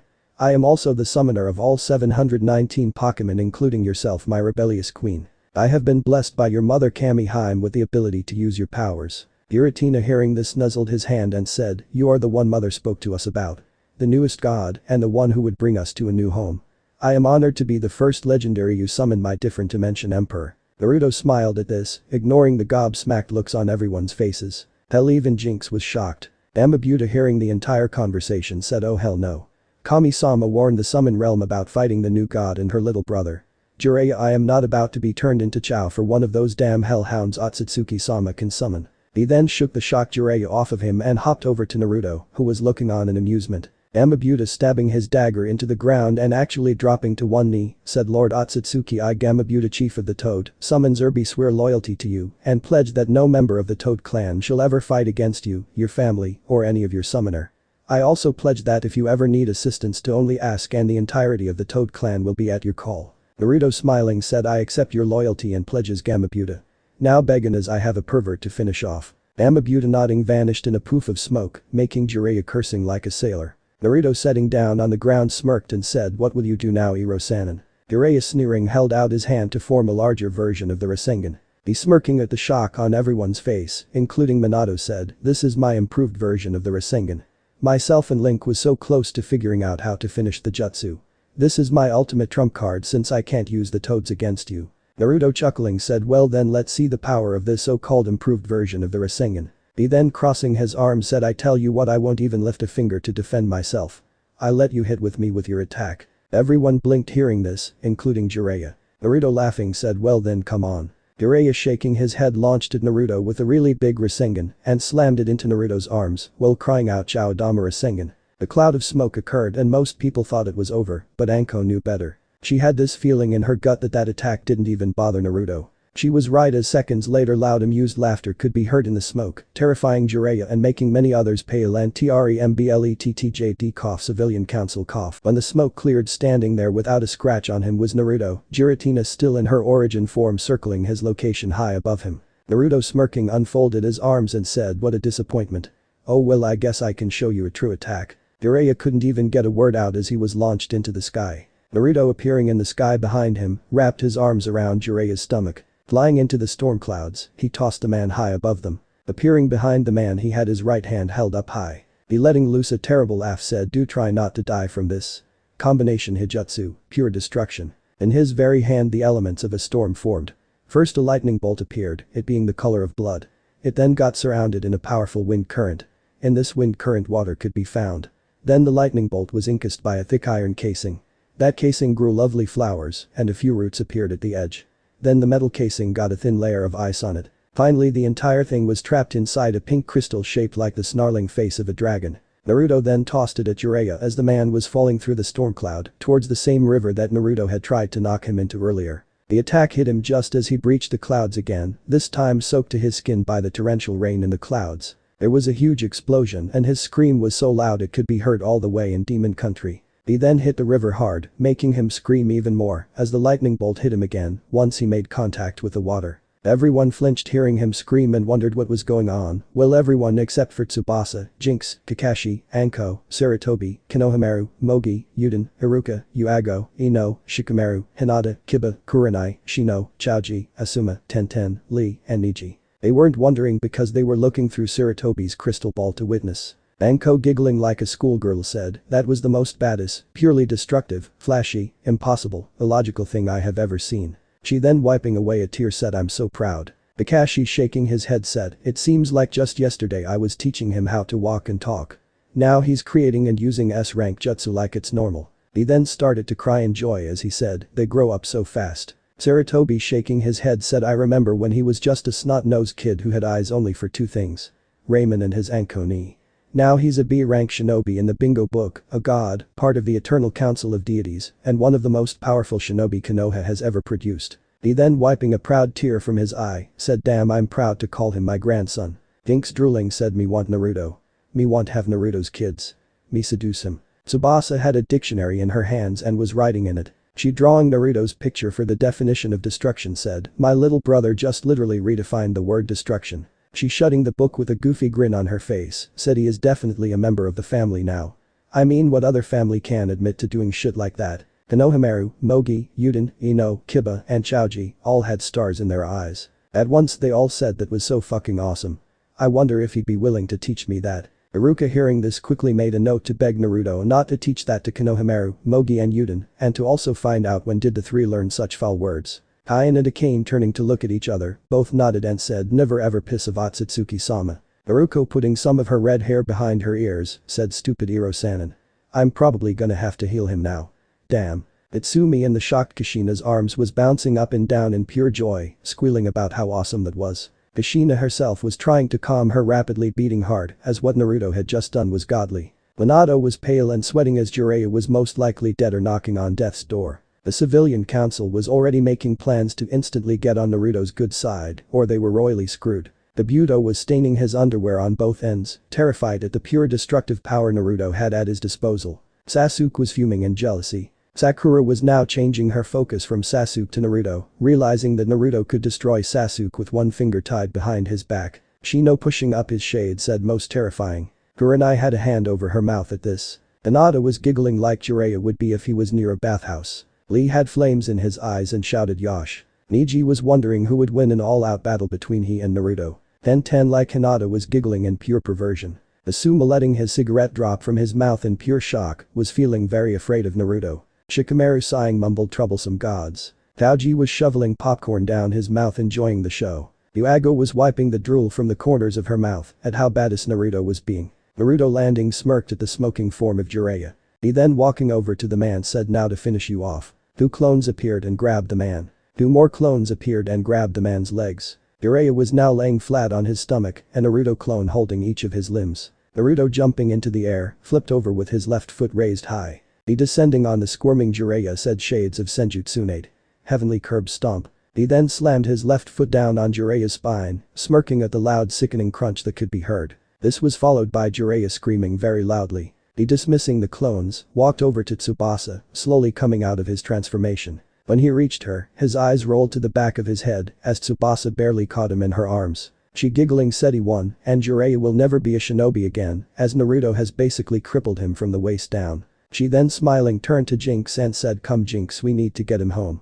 He does have a date with a certain purple-haired Anbu tonight and will need some sleep. Jinx pouting said okay Tsubasa-sama, but does he even know about the date you and Kami-sama set up? Tsubasa giggling as she walked away said he will when she comes to pick him up tonight. Everyone around her sweat dropped and thought I see how Anko is the normal one. Anko herself was pouting as it was just confirmed that she was indeed the normal one. Yuago then realizing that she was the only Anbu with purple-haired Anbu, squealed and barely contained glee. She grabbing Kurenai's right hand, dragged her away and said come on Nai-chan, you have to help me prepare for my date with Naruto-kun. Kurenai with a sweat drop said you're acting like a fangirl Yu-chan. Yuago turning to her with flames in her eyes, said I will forget you said that as Naruto-kun is taking me out on a date. If you ever say that again I will show you just why I am not a fangirl. She then continued to drag Kurenai to her home. Anko now with a cloud of depression over her head was drawing a circle in the ground near a tree as she mumbled I'm the normal sister. I'm supposed to be the wild and crazy sister that has a craving for blood and explosions. She then standing proudly with an evil smile on her face said well then I'll just be the older sister with blackmail material on my darling little brother. She then vanished in a swirl of leaves, missing everyone in the group sweat drop at what she had just said. Sarutobi shaking his head turned to Kakashi and said I still think it was a bad idea for her to become his guardian sister. Kakashi reading his book said I have always thought that Hokage-sama. It was the late Uchiha Mikoto-sama that convinced you to let Anko be his guardian sister. Frankly I wanna know how she did so. Sarutobi remembering just how Mikoto had talked him into it, scowled and said it was all because of Jiraiya. He was caught doing his research by her and she was about to turn him into a female the hard way but decided to inform me of his trespassing. Kakashi hearing this said well there you go. She came in when you were using your crystal ball to peek on women and was going to turn you into a woman but then decided to blackmail you into letting Anko become Naruto's guardian, so in a way it's all your fault Hokage-sama. Sarutobi's eyebrow was twitching as he said had a Kakashi for that, you'll be chasing Tora until all 3 of your students become Chunin. Kakashi hearing this actually started to tremble in fear. He then remembering how Naruto could make the demon cat come to him, stopped sweating and said no problem Hokage-sama. Sarutobi gaining an evil smirk said, did I forget to mention that you will not be allowed to get Naruto to assist you. Kakashi hearing this quickly said please don't honorable Hokage-sama. I'll be a good boy I promise. Sarutobi started to cackle with evil glee. That night Naruto was once again dressed in a regal kimono, this one being golden with the image of a crumbling city in purple. His hair was once again tied into a top knot, this one having 2 purple pins in it. On his neck was the necklace given to him by Kami, and on his fingers were his rings. The added thing was the thin layer of black eyeliner around each of his eyes. Along with the golden orbed earrings. Naruto yawning glared at his 2 sisters who were on the couch watching a movie on the TV he had just created. He was about to yawn again when someone knocked on his door. He getting up opened the door and blushed spotting Yuago in a purple spaghetti strap dress. Her purple hair was as it normally was and she had on a light appliance of makeup on her face. She had on fang-shaped earrings and had on a pair of purple high heels. All in all, she looked dropout gorgeous. She smiling said well are you ready for our date? Naruto smiling closed the door said ready as I'll ever be. Yuago taking his arm then lead him to one of the fanciest restaurants in the village. She saying her name walked inside with Naruto and smiled when he held out her chair for her. Once she was seated he himself took a seat. Once they ordered their food, the 2 of them started talking and before long Naruto was smiling as Yuago was laughing at the joke he had just told. Yuago eating the meal she had ordered wondered what they should do next. She blinked when she spotted Tsubasa appear with a sign that said take a walk through the village that ends at the Hokage monument. She smiling decided to do what was suggested. She after Naruto finished his steak, took him on a walk through the village leaning on him as the moon shone down on them as they walked. Naruto himself was enjoying the walk and wondering if he should sing a song for Yuago too. When they reached the monument he smiled as this was his favorite place to go. He sitting down, smiled at Yuago when she sat down beside him. He asked her so what made you choose this place to lead me to after that lovely meal? Yuago leaning against his arm said I just wanted somewhere that we had a great point of view and this place has the best view. Naruto smiling was about to agree when his senses started screaming at him. Standing to his feet he looks around and spreads his chakra across the village and outside of the village. His eyes widen feeling 3 chakra signatures heading towards the village with about 20 other more sinister chakra signatures chasing them. He standing up discarded the kimono and summoned Jinx in her scythe form. He teleporting to the location of the chakra signatures, felt it when Yuago teleported to the Hokage's office to inform him. His eyes nearly fell out of his head, spotting Uchiha Mikoto being assisted by the sound girl from the forest and girl with spiky red hair, red eyes and black glasses on. Behind them was multiple sound shinobi. He teleporting in front of the girls asked what are you doing with Mikoto Haim and why are you being chased by those scumbags? In panting said we found her in one of Orochimaru's bases and rescued her. The redhead wiping the drool from her chin said those scumbags as you call them are chasing us because of the fact that we rescued her from him. Also behind us are 2 people wearing black cloaks with red clouds on them. Naruto hearing this narrowed his eyes and said get behind me. Eren and Kin nodding quickly moved behind them with a panting Mikoto. The sound shinobi landing scowled and said move kid and let us take back what Orochimaru stole fair and square of course after we kill those stupid sluts for stealing her. Naruto gaining a terrifying smirk on his face said I'm afraid I can't do that, you see those 2 sluts as you called them now belong to me and Mikoto Haim never belonged to that snake-faced failure. Now I'm going to give you once chance to get lost before I rip your souls out of your bodies and feed them to my darling sister. The sound shinobi hearing this started to laugh with arrogance and said kid it's 1 against 20. Naruto hearing this started to cackle with glee as he said oh no, I'm afraid you've got it wrong. It doesn't matter how many you bring. I'm the god of carnage and my lovely partner is Jinx the 9-tailed fox. All 20 shinobi hearing this blanched and stuttered you're the god of carnage. Naruto laughing said so you finally see. He then vanished and appeared behind the man. Tilting his head to the left he said oh well. As he said this all 20 men fell into chunks of meat. Just then 2 people in black cloaks arrived. Naruto looking at them, raised an eyebrow and asked if it isn't Hitachi Uchiha and a walking fish, what are you doing here? Hitachi with a serious look on her face, said Naruto-kun please come with us now. Our leader has decided that you have become too powerful. Naruto laughing said oh please Hitachi-chan, we both know that you're only in that pathetic group to protect me from the inside. He then blocked a swing from Kisame and said this one on the other hand. He then tossed Kisame back and launched at the man, while Hitachi walked over to her mother and removed her Akatsuki cloak. Wrapping it around Mikoto she said my mission is done. You have been found mother and Naruto-kun is strong enough to protect himself. She then blinked when 3 squads of Anbu appeared along with Kakashi, Anko, Zabuza and Sarutobi. All of them ready to ride to the death. She then heard someone snort. Turning around she blinked spotting Naruto holding Kisame's head in his hand, Samehada over his shoulder wrapped up. Walking over to Sarutobi he handed the head to the man and said, you guys move too slow. I've already taken down all threats and rescued Mikoto Haim. His eyes moving to the once again drooling Karen and the shocked Kin said, old man, those two are to be placed under the protection of the Otsutsuki clan, and they are both willing to inform you of everything the snake-faced bastard has. He then narrowing his eyes said, if either of them are hurt in any way, I'll personally rip the head off of the person who does it, no matter who it is. He then sending Jinx back home said, now if you'd excuse me, I have a date to finish. He then vanished in a swirl of black fire. Appearing back on the monument, he sat down as Yuago appeared back by his side. She leaning on his arm asked, will you sing me a song, Naruto-kun? Naruto smiling said, of course my harem. He standing up snapped his fingers and once again the clone band appeared. This time the female clone was not sitting on the amp. Naruto summoning his guitar closed his eyes and said, this one is for you, Yu-chan. All my heart by sleeping with sirens I don't own. There's so many things that I could say but I'm sure it would come out all wrong. You got something that I can't explain, still I try and let you know. That first summer we spent is one we'll never forget, looking for any kind of reason to escape all the mess that thought was what made you. Isn't it funny now?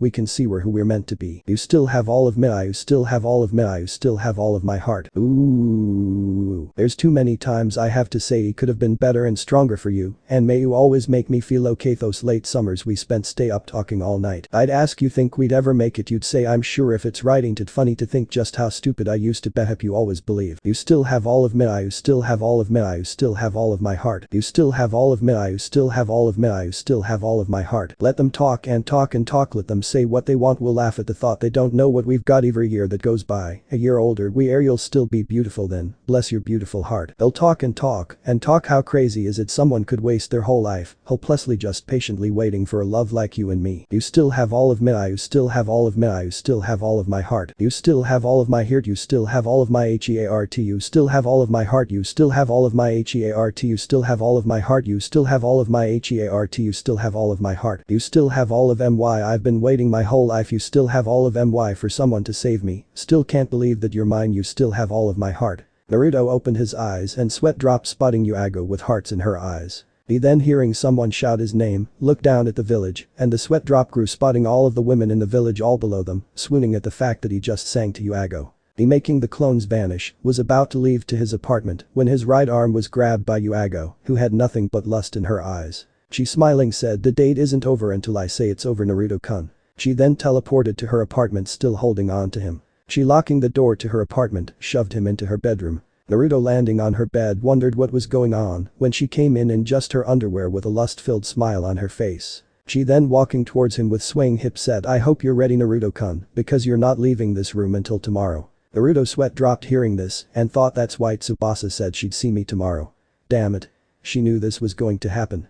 Revenge will be mine, dear sister. Yuago then pounced on him. Across the village in his apartment still watching the TV with Jinx, Tsubasa suddenly shivered and felt really cold for some reason. Jinx spotting this giggled and said, you just made his prank list. I hope you're ready, Tsubasa-sama. Tsubasa hearing this blanched and started to tremble in fear. What if Godly Naruto Otsutsuki God Harem? Thanks for watching my video till the end. If you enjoy this content, then do consider subscribing to my channel and leave a like if you guys need the next part, comment down, and thanks for watching the video and see you guys in the next video.